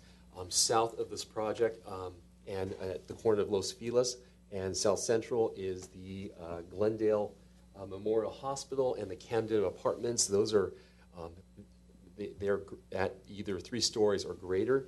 And as you go along Central Avenue and you go north, they're all 1 story. So it has a transitional mass from the hospital and the Camden Apartments. And as it goes along, it goes 1 story. So it does fit with the context staff feels. On the site planning, the city's design guidelines encourages new buildings to provide an active pedestrian street front. It lacks the consistency with this encouragement by the design guidelines, as in the first level, it has an at-grade parking, a stairwell, and a small lobby. So looking at the rendering, this is the at-grade parking is going to be tucked underneath this area here, and the stairwell and the small lobby is going to be right here. So you have a driveway that's along South Central. Staff encourages, well, as encouraged by the design guidelines, the parking lot should be either relocated subterranean or at other portions away from South Central to fulfill that design guidelines encouragement. Despite this site planning, staff feels this project is successful in many ways as far as the design elevation. It's successful as far as it's well articulated as far as it has various breaks at the elevation and the roof line. It does vary, so it's the massing of this thing and the articulation, the design is very well. We feel it's design elevation-wise, the applicant has done a good job. It incorporates material finishes that reinforces the contemporary design of this with, as we see the material samples right here with smooth metallic panels, spandrel glass, tempered glass, and they're going to have horizontal fins that you can see that's between the glazing or the glass that you see right here. Overall, staff thinks the project is successful in many ways. However, the project is truly unique. Staff hasn't encountered a project where we felt that the design, the elevation is a good quality. We really do like it. However, it has elements that it's obscuring some of the at-grade parking, which it's not really activating the pedestrian activation of the street front, which the design guideline encourages. That part's misaligned with the design guidelines. But once again, we think that it's successful as far as design from the elevations. Briefly to go over comments that we kind of confided with traffic as far as what the design guideline is stating as far as having active street front and encouraging more street front or ground level office or retail or whatever it is over here. Traffic recommends that there should maintain vehicular access from Central to avoid stacking, if this was the primary way, stacking along Cypress if someone were to make a left-hand turn, or encouraging traffic to come out here and say, I'm not going to go this way because there's so much stacking, and go right through the residential neighborhood. So it's a recommendation.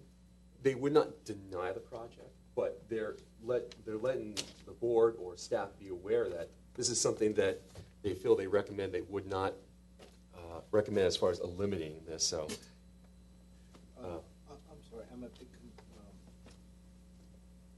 just a clarification, if you would. So is transportation asking for a right turn only on Cypress? no, what they're saying is they would not recommend eliminating a vehicular access from here. Okay. Like, so if Right, like just to disperse the traffic. right, but they would not. Let's just say the board theoretically were to say do as what staff is or the design guideline is recommending as far as provide all storefront here or something like to effect where you're increasing the pedestrian activity up front here. And this is now Cypress is going to be the main entrance for vehicular access. they're expressing concerns that stacking will be happening here because it's only Cypress is only 30 feet wide, so it essentially is a two-way. You just answered my question. Right, and in short, if a person was waiting here to make a left-hand turn on an arterial highway, people coming out here, they're going to look at that and say, I don't want to wait here, and they're just going to go right into the neighborhood. But that's what their addressed concern is, although they would not stop a project if that were to happen. So. And so,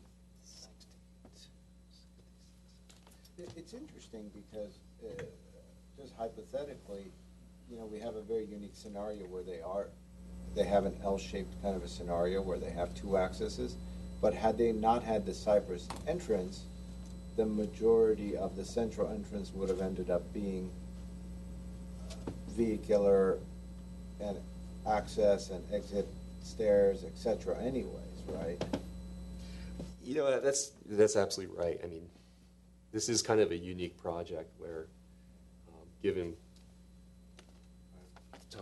what's going on in the property, it's something the staff kind of did struggle with. But we're looking at the design guideline as far as guidance too. Yeah, and it's also a difficult block because you have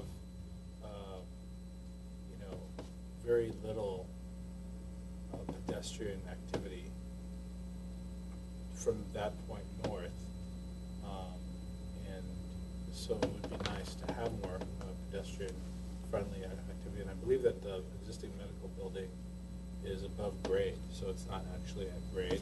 That's correct. So that creates additional concern. But I think that you're looking at a well-designed cog for this particular lot. Do we have any more questions for staff? No. Can we open the Thank you for a public- wonderful. Thank you. Thank you very much. So we're going to open the public hearing. Is it Baruch Babikian? Good evening. Good evening, Chairman, board members, city staff. My name is Varouj Babikian. I'm one of the owners of the property. Project architect is Arun Jain, who's a fellow commissioner from, board design review board member from the city of La Cañada. Unfortunately and tragically, his father passed away in India yesterday, and he had to leave the country to tend to that. So he's not here to answer any questions you might have, but we decided to proceed nonetheless, and I will be happy to answer any questions you might have to the best of my knowledge. I think Arun has done an excellent job with the design of the building, like Dennis described. I do want to clarify, there was a contention there with the parking situation. The reason our design didn't comply with the encouragement by city staff to have retail space on the ground level is because it would have meant losing a lot of parking, and that would have been detrimental to the project. So having said that, Arun has prepared an alternate design, which I have here, and against my recommendation, he did that. My partners and I are not willing to go that route, and If you hand it over, we'll have it. we If you want don't wanna to hand push it for over- this. we won't see it. So I just want to say this is the project that we Okay. want to push forward, and I think it has a lot of positive aspects to it to outweigh that one, not even rule, but I would say So strong I would recommendation. say that I think your architect has done a very nice job, so I don't think we would have a lot of design questions for you. We may have some questions for you later on, but if you're not going to hand that in, let's just hold on to that. So in case our conversation and direction goes towards, I'm assuming you brought something that pertains to dealing with staff's recommendations. So Yes. if you hand that over, then we would have it. But if you don't see it, then we just dealing with this. Yes, I do want to hand over this as an Okay. example. It's a photo of an existing You need to speak in the mic so we can hear. It has open parking, as you can see, and not Is done this close? as successfully as our project. For the record, you've handed me a picture of one of the least favorite buildings in all of Glendale. Yes. It's 14, So, Broadway, 412 So I think- Broadway. Oh, this is in corner of Broadway. Yes. Behind the parking Columbus. lot for Yes, the yes. Galleria. I did that to highlight the differences between our design and something like that, which exists in the city currently. Well, and well, was I'm allowed glad to you be. have this instead of that. So, thank you. Thank you. Thank Right. you very much. Thank you very much. Talene Yakopian? I guess this time it's correct.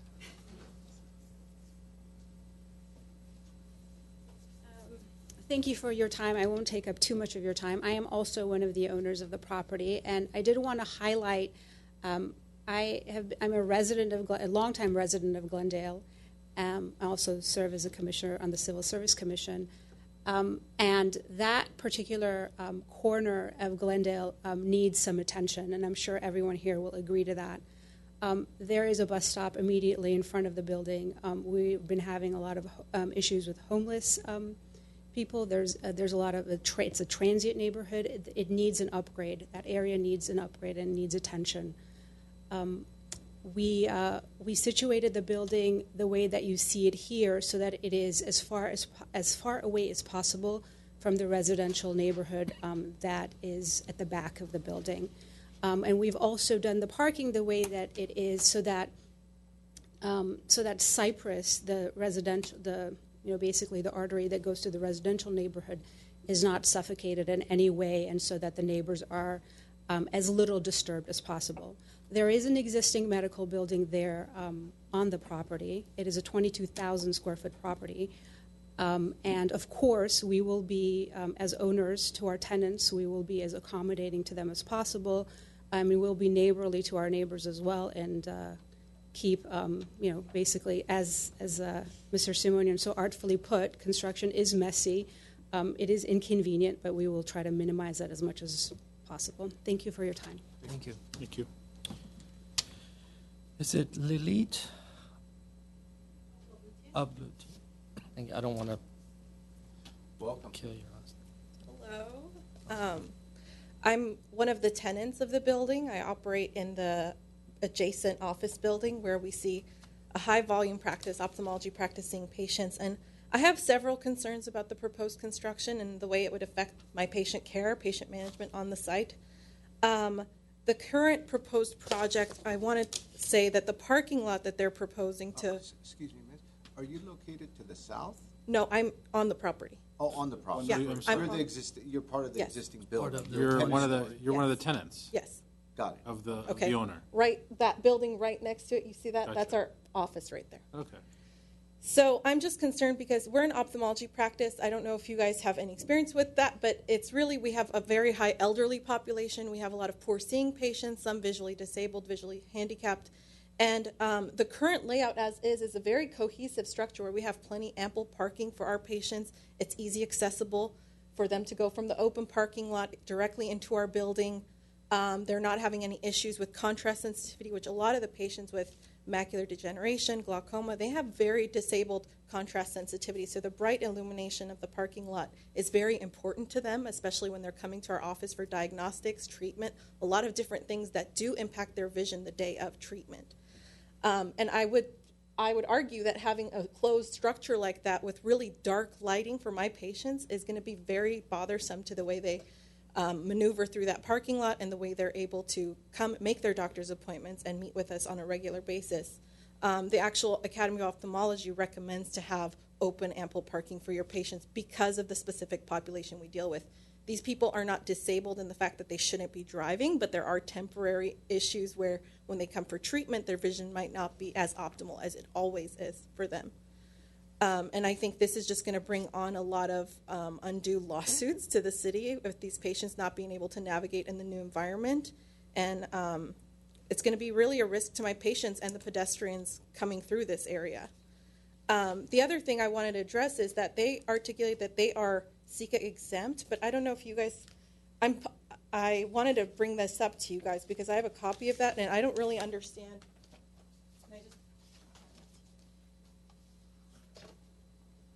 I wanted them to please clarify how they are SECA exempt because their construction does not fit any of these exemptions here. It says for if they're under 10,000 square feet, it applies to 4 commercial buildings that are not exceeding 10,000. This is one commercial building. So for one commercial building, it's actually 2,500 square feet in floor area to be considered SECA exempt. So I really want them to, I guess, expand on that further for me. The other issue I have with that is, SECA is related to hazardous materials and things like that, but the office where we rely on very precise nanotechnology using lasers, mirrors, interferometers, and these sorts of things are used on a daily basis, minute by minute, to diagnose my patients properly and to treat them properly. Okay. If the heavy construction adjacent, you need to wrap up because yeah, the time is if the heavy construction adjacent to us is going to throw off all the lasers, and just to highlight, we tell patients to not even wear perfume on the day of treatment because the vapors from the perfume can have a major effect. Even 5 microns, which is like 1/10 of a human hair, is a huge issue when it comes to the eyeball. Thank you. We have a question for you, and I need to clarify something for you. Go ahead. Yes. And so, thank you for your questions, and the chair will absolutely have staff clarify your CEQA matter. My question is more in reference to the parking. This, in essence, is a landlord-tenant matter, is the way I'm seeing it. And so, have you discussed this with the ownership in the form of rent concessions or maybe getting some of the assigned parking on the east side that's open to the sky assigned to you? Up to this point, there's been 0 discussion. I came to work with a sign saying that this is what's going to be taking place. Understood. And I don't know that there was any other means for me to kind of make my voice heard before this meeting. So that's why I'm here today. Great. And do you have a long-term, when does your lease expire? I work with my partner, Dr. Hovunjin, who's also here. He'll have more information. Okay. All right. Well, in general, I think as a general practice, this board doesn't really get involved with so much with owner and tenant issues. But I do think that it's a good idea for you to communicate with one another and try to come up with some sort of a parking plan that would work for your needs. Because in essence, it's a nice development, and you're going to end up being a tenant in a much nicer building. Now, how that translates into your economics, et cetera, is not a preview of this board. However, thank you for coming, but you should keep on communicating with them and to see what you can come up with. Okay, thank you. I think just one point of clarification. You just stated a newer building, but I think that the existing building stays. That's right. Yes. Okay, so. But it's 1 APN. It's going under, going over the existing parking. Yeah, the new building. But explain so the before you tenancy walk away. is as to the old building, not the new That's right. building. Okay, just to clarify. Clarification on the CEQA? Any comment on item number C? Right. The threshold is 2,500 square feet of floor area. However, in urbanized areas, which this area would be considered, the exemption is up to 4, so it can be either 1, 2, 3, or 4 buildings for not to exceed 10,000 square feet. So essentially, 4 divided by 10,000 is 2,500. They just wanted to make sure that they're going to cap them if someone were to break this thing up in so many buildings. You know what I mean? So. Okay. But it's And not broken. and also I want to clarify. I don't know if you've seen the gray shaded plan at the bottom. What it's showing is, and I'm not sure if you were aware of that, majority of the existing parking is going to be open to sky. So part of the building, the gray area, is taking over the driveway. All these parking spots are All open the to- parkings are open along the building, on the south side of your building also. Almost 80% of it is open to sky, so it's not as a dark enclosed area. I understand, but the entrance to my office is entirely through that area. They have to Right. maneuver through that area to get to our office. Okay, I just wanted to clarify Yeah. that you've seen that drawing. Yeah, I have. Okay, all right, thank you. Next speaker, Richard Hovotonian, or Hovajonia, Hovancha.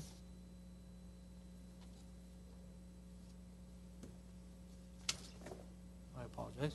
It's okay. Good evening. I have some paperwork If you for you can so we state your can name follow. so we Yes, I'm Dr. Richard Havangian. I am the tenant at 1310 South Central Avenue, the building that is located on the property in question. Thank you. I have a long-term lease on that property. I've been practicing ophthalmology in that location for 12 years. Before I go on, what I'd like to do is give you some of the information in advance so we can follow this together. Please.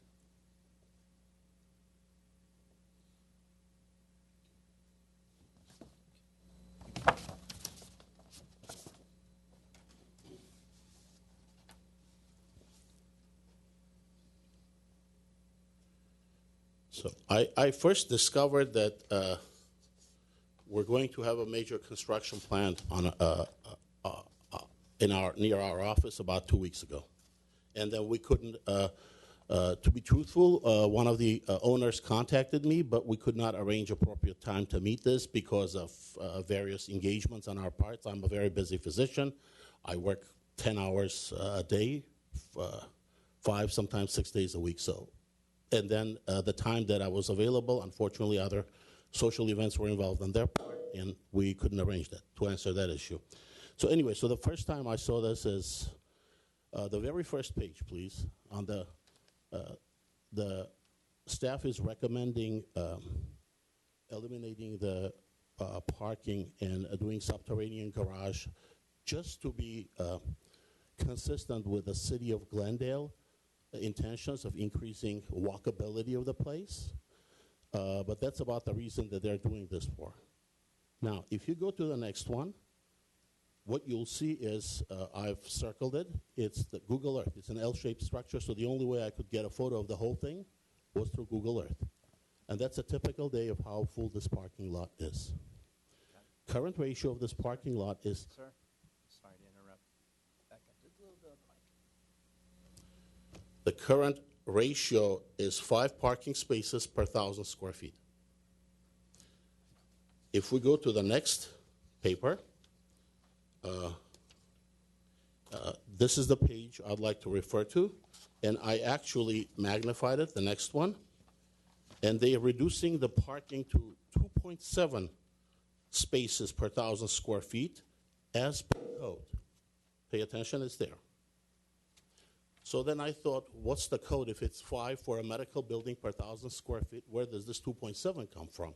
I asked around, and they told me, if you happen to be within 500 feet of a hospital, then you are allowed to have 2.7 parking spaces. So I went to our hospital, which is Glendale Memorial, and I said, what's the deal here? And they said, oh, the reason for the code is to allow, and this is the spirit of the code, is to allow for the hospital to use its parking efficiently.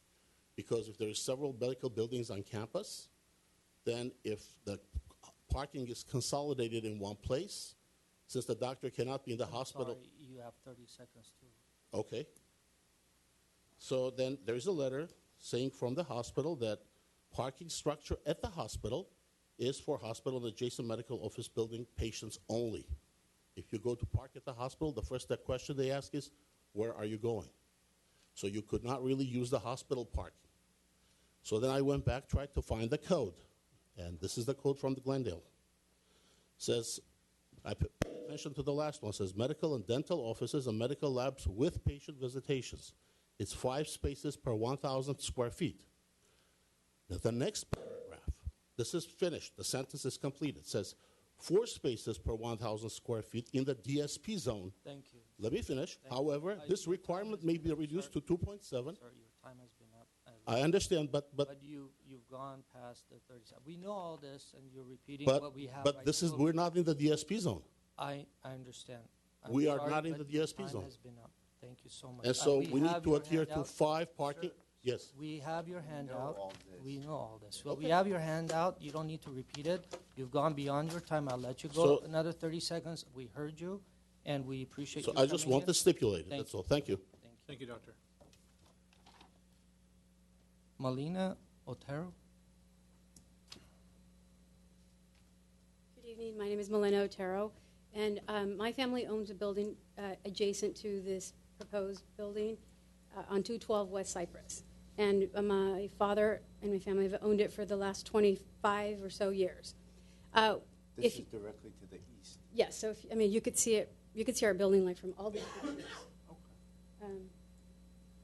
Yeah, we're right there. That's our building right there with the air Apartment conditioners. complex to the right? Yeah, Oh. that apartment complex, that one. It says 212 on it. Okay. And so we are concerned. We have a lot of concerns, but one of them is parking. If you see Cypress, I lived there, I don't know, maybe like 15 years ago, and that street is always packed with cars. You can barely fit one car coming down because of both sides packed with street parking, because the buildings are so old, they don't have enough parking spots. And so the tenants park on the street, just like I did when I lived there. And so what I'm concerned about is that there's not enough parking space for all these buildings, all these offices, all these patients, all these employees, and they're going to try to park on Cypress, and then our tenants are not going to have parking, which they already don't, and it's going to be almost impossible to rent those apartments. And so, and also the size of it, 2 stories would probably be best for us. I know 3 stories is not that high, but our tenants are going to look out and see a building. That's what they're going to see. Right now they have a view, and right now they're just going to have a wall. So that is our concern, that it's going to suffocate our building, and that parking is extremely hard to find there, extremely hard to find. Mr. Chavez, I have a question. You have a question? Yes. I noticed that there was, in the Google image that the doctor showed, a lot of parking. This particular image maybe was taken at a different time. There doesn't seem to be vehicles parked. But I was curious to notice there's a lot of people parking at the mobile station. Do you, since you're familiar with the neighborhood, do you know if that mobile station has an auto repair? Yeah, I believe they do, yes. Okay. So do any of your tenants make arrangements to park in any of the lots that are in this area? No. Okay. And are there any, are you aware of any tenants of your building or any of the neighboring buildings that might make arrangements to park at any of the lots that are in the area? No. I know that we've had trouble because our building has 10 units, but only 8 parking spots. And the lot that's behind your building on, I think that would be what, Los Feliz? Is that owned by the hospital? I believe so, because when I did live there, I would see nurses come out, or what looked like nurses, dressed in nurse gear, come out and go to the hospital, but I can't confirm that. Okay, thank you so much. Thank you. We don't have any more cards. Does applicant would like to have a 2-minute rebuttal from what you heard? And if not, then absolutely. You have 2 minutes. I just want to say that we've complied with all the rules as far as parking is concerned, and traffic has reviewed the project, and they're happy with the entryway and the exit. Like you mentioned, most of the parking remains uncovered, so I don't see the exaggerated concerns of the first speaker about light and all of that. By the way, she's not the tenant of record. She's maybe a partner, but the real tenant, actual tenant on the lease is Dr. Havunjan, not the other speaker. As far as the residential building is concerned, the new proposed building is about 54 feet away from that building. Again, I don't see it how it's going to block anything with the existing residential building. And the fact that their parking situation is deficient, that is not our creation nor our responsibility. Thank you. It seems like we have a question. The question is, I know you guys try to communicate in the last 2 weeks. I guess it's more of a statement than a question. It might be a good idea for you guys to get together, because you do have a lot of uncovered parking open to the sky, which, if they have a long-term lease, might actually serve as assigned parking to them. Yeah, I actually connected with Dr. Havunjan over the phone. We tried, like he said, to have a meeting, but it wasn't possible. might be- I actually did offer several solutions, one of which was to have a temporary valet situation or even off-site parking during construction to accommodate their needs. That would be something that you guys. Yeah, definitely so want to I do. didn't feel like I should bring that up because Thank it's you. a Thank you. personal. And I have actually a setback Thank you. issue for staff. Thank you. Um, And the public session is closed. So go ahead, let's go ahead and ask the questions. Yeah, my setback question is, this building is 54 feet away from the R1650 zone. The commercial zone that we're in, what is the setback requirement on the third floor from a 1650? Get that to you in a couple seconds here.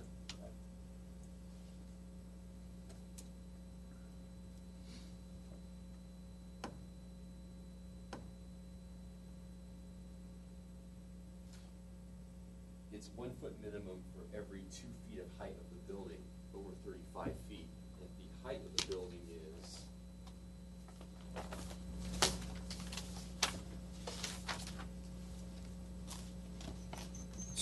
37 feet.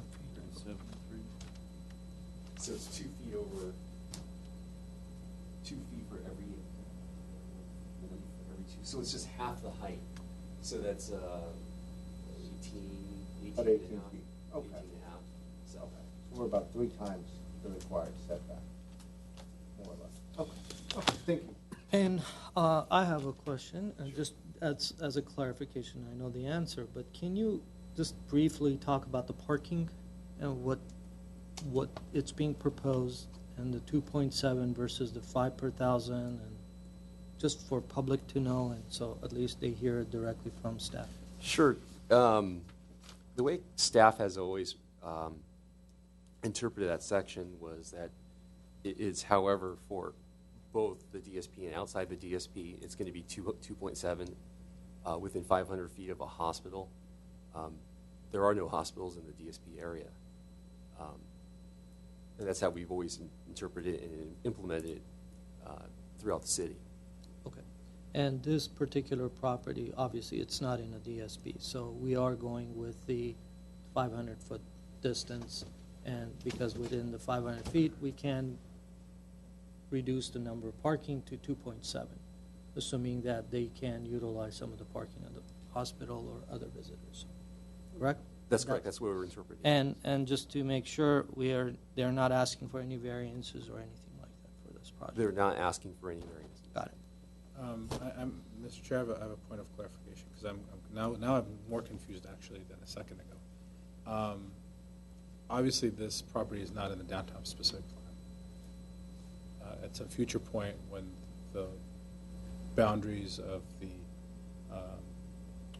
central and other extensions are made, as the city's contemplating, it might be rezoned, and this issue might be moot. But other properties that are on, for example, Colorado, that I've had experience with, have had parking ratios for medical use that are much higher than 2.7. And you just stated that you apply the 2.7 across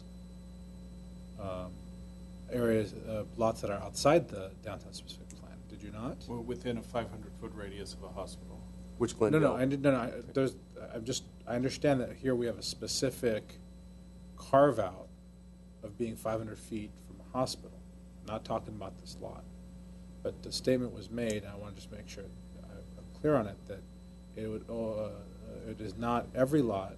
It is only lots that are within 500 feet of a hospital, correct? That's correct. That you apply the 2.7 to. That's correct. Because for a second there, I thought you said that you apply that across all lots outside the downtown specific. Okay. And where are the lot lines measured? Who does the measurements? And what department of the city is responsible for verifying it? It's not us, right? No. I basically I verified it through city baseline maps. So I'll look at the parcel maps, and I'll also look at public right-of-ways, the widths. So I'm kind of following that along. So it's across Los Feliz, the gas station, and then here's the subject lot. Okay. So you, yeah, okay, I get it. So it's from, basically, from Los Feliz to there is what you're measuring. I think they're trying to bring it up right now. We're trying to give you a. Oh, no, I get it. Yeah, I mean, it's clear that it's very close to the hospital. Do you want to go ahead and start your, now that you're Now that I'm talking? asking the questions? Okay. Well, for the record, you know, I need to disclose that I actually do know applicant and I actually do know the doctor. 20 years ago, I think he gave me a prescription for reading glasses. And we haven't had contact for a while. It's not going to affect my deliberations on the project. Unlike the project before us that was economically, you know, questionable as far as whether it would pencil out, here you have a modest project over a parking lot with a very unique and modern design, and its distance from the neighboring residential properties is significant, 54 and change feet. You know, I'm actually surprised that this particular lot hadn't been developed previously.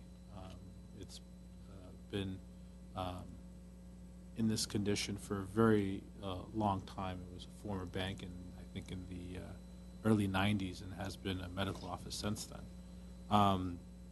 So there is very little that we can address. I think the concerns about the egress and the driveway and having it dim are valid concerns. I have experience with another medical building where my parents, now my father has his medical office, and that building on the first floor can be very problematic for those that are going to see the eye doctor in that building, for example, I'm sure. So, but I think that the tenants here and landlords and owners could get together and work on some of those things. And those are really outside our purview, but you know, I'm stating that because I think that you know, people have very valid points, but they're not points that we can consider in our evaluation of the project. The main issue here for me becomes this issue that we have this pedestrian friendliness recommendation. We really highly recommend that we don't have dead spaces. And this particular building is said to have a dead space, but really it's an entrance, it's a lobby, it's treated well.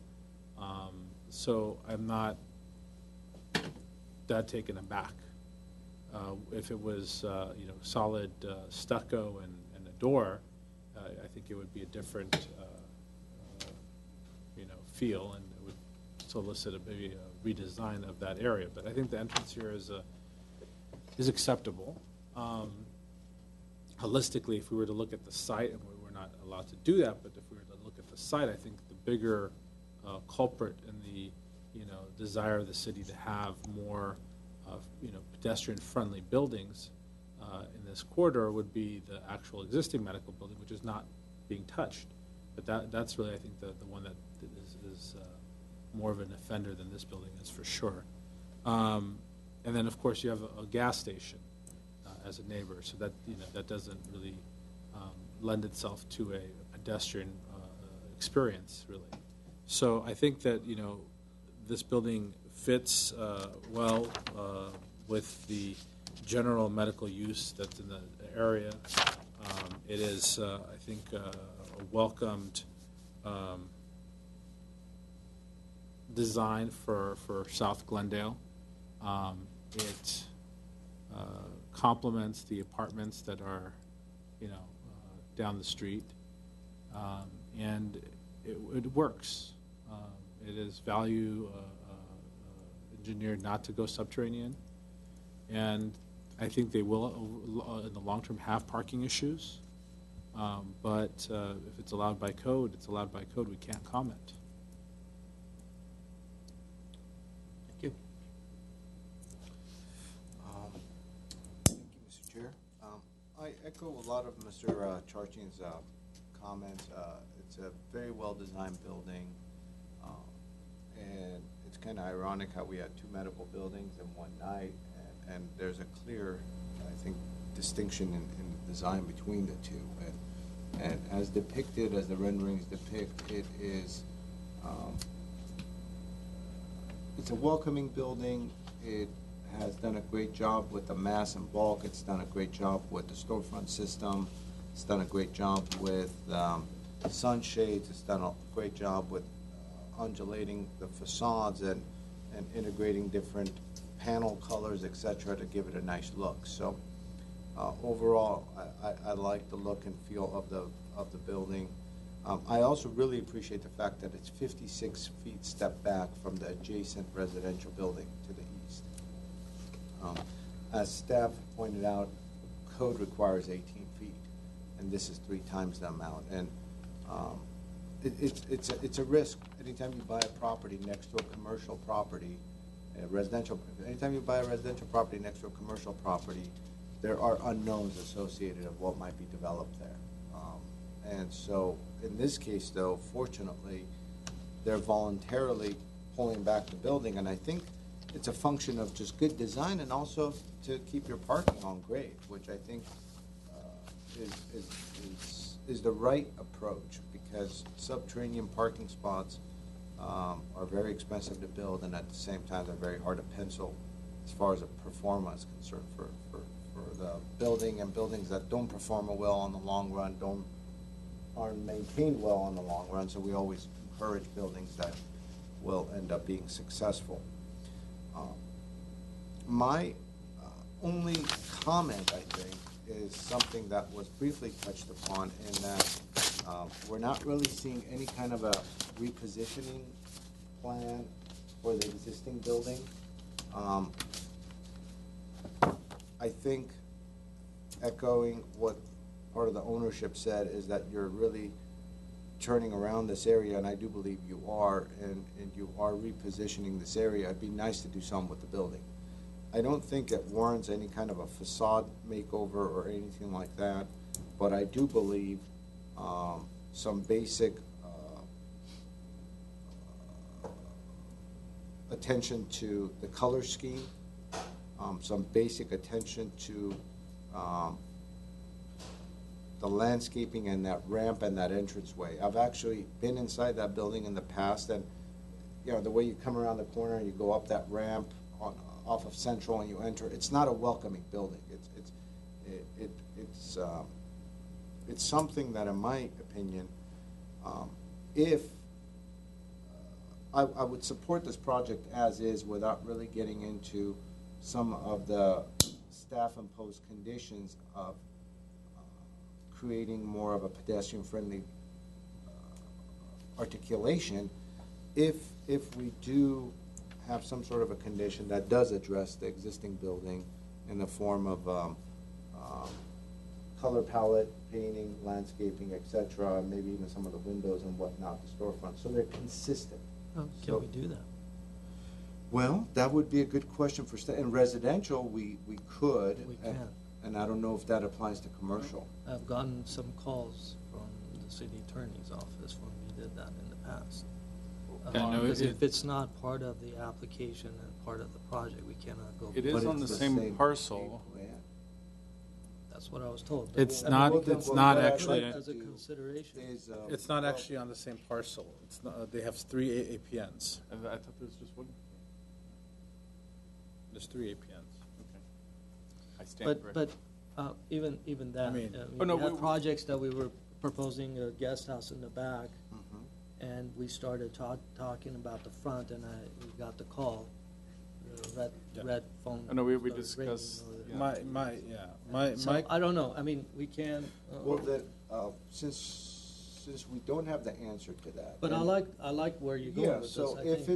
If it's within the preview of this board, right, I'll just leave it at that. I think I like and, where it's and going. that way, staff could work that out with the city attorney, etc. If it's within the preview of this board, and since there's already a condition presented to us where the new project that's being proposed on the south side of the facade should do a better job of kind of interacting with and integrating into the sidewalk, I think that same motif could be applied to the existing building, especially if we choose not to go along with staff's comments.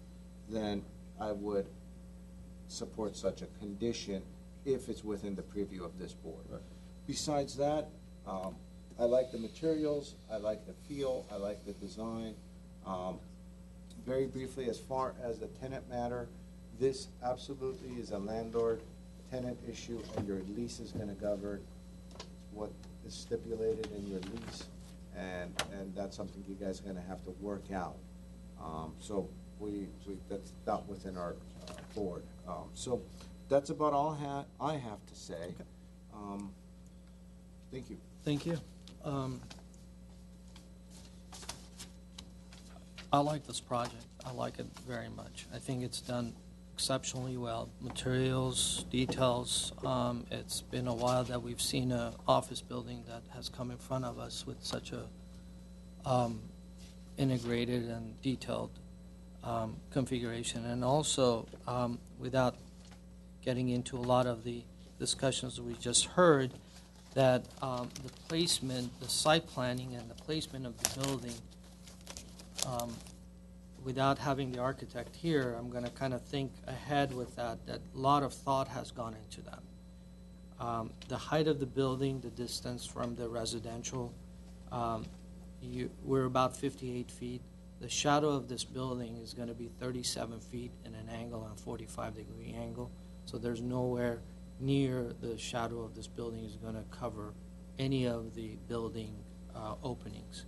As far as the subterranean option that it was discussed, I completely discourage that, especially that we just heard what we heard. The subterranean option, I think, is going to be a lot more impactful to the adjacent properties, especially the building, the existing building. I think right now the way it's designed, it's done exceptionally well. It's keeping majority of the existing parking open, the ones that are being covered by the building. In most of the driveway, it's being covered, obviously, and also the portions of the building itself.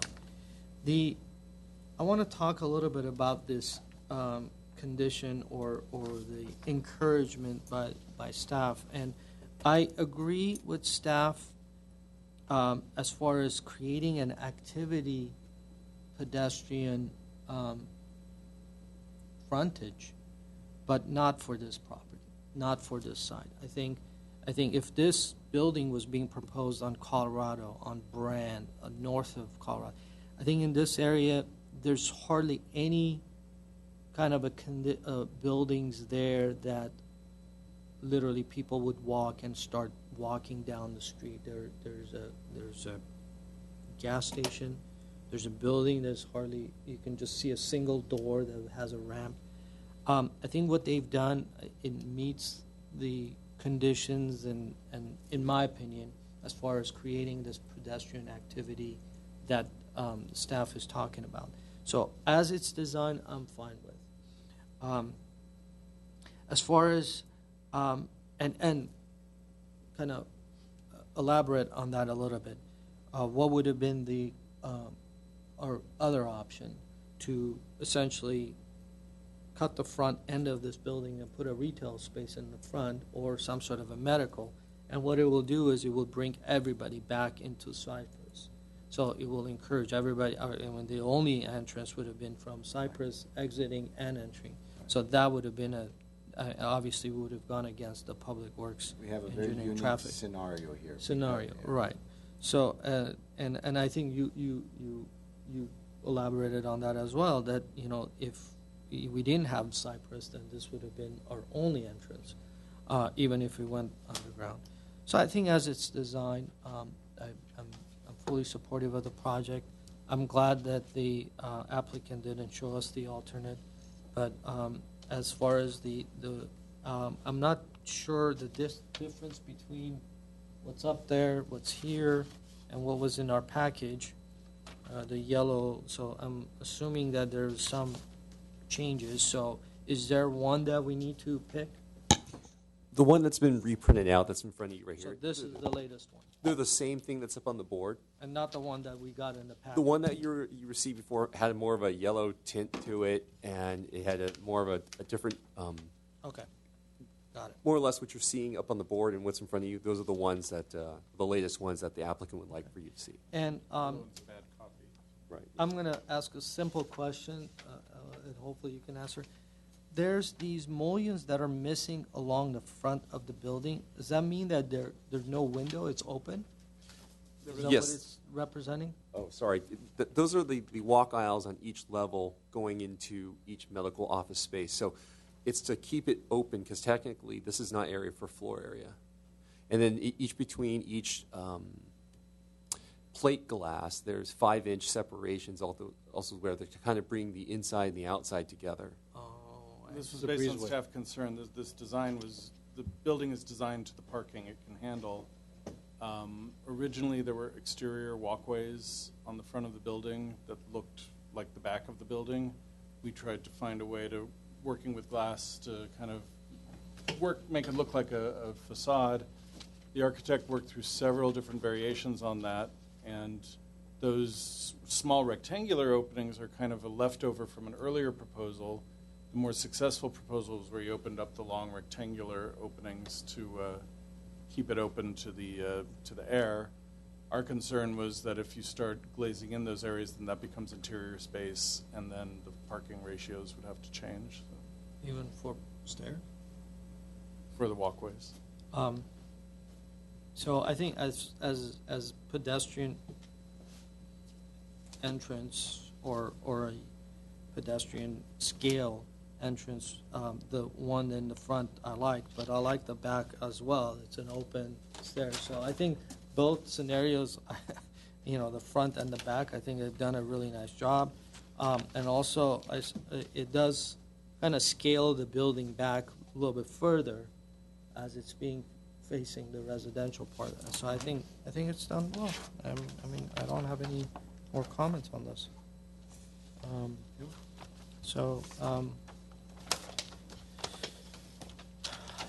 Can we have a motion, please, or do we want to hear do we have any conditions?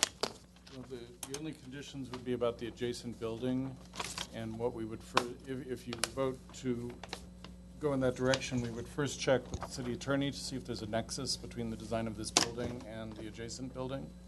We think the lots may be tied because the adjacent building may be built over the property line. They may find that there's a nexus if that's the case, and then you can decide if you want to let us know. We would have a condition to repaint the existing building to kind of give it a little more architectural character. And I heard to revise the landscaping to kind of make it more welcoming, especially around the entrance. Was there anything else you wanted to add on to the building? No. And you mentioned something about the ramp. Overall. Just bring the building up to a little bit more current look and a little bit more. That's funny. I actually like that building, and I thought, oh, a good I paint do job might like it. help it. I do like it. So I think Okay, well, and we'll only make that, that will only be an applied condition if the city attorney says that it's doable for us to. Yeah. Okay.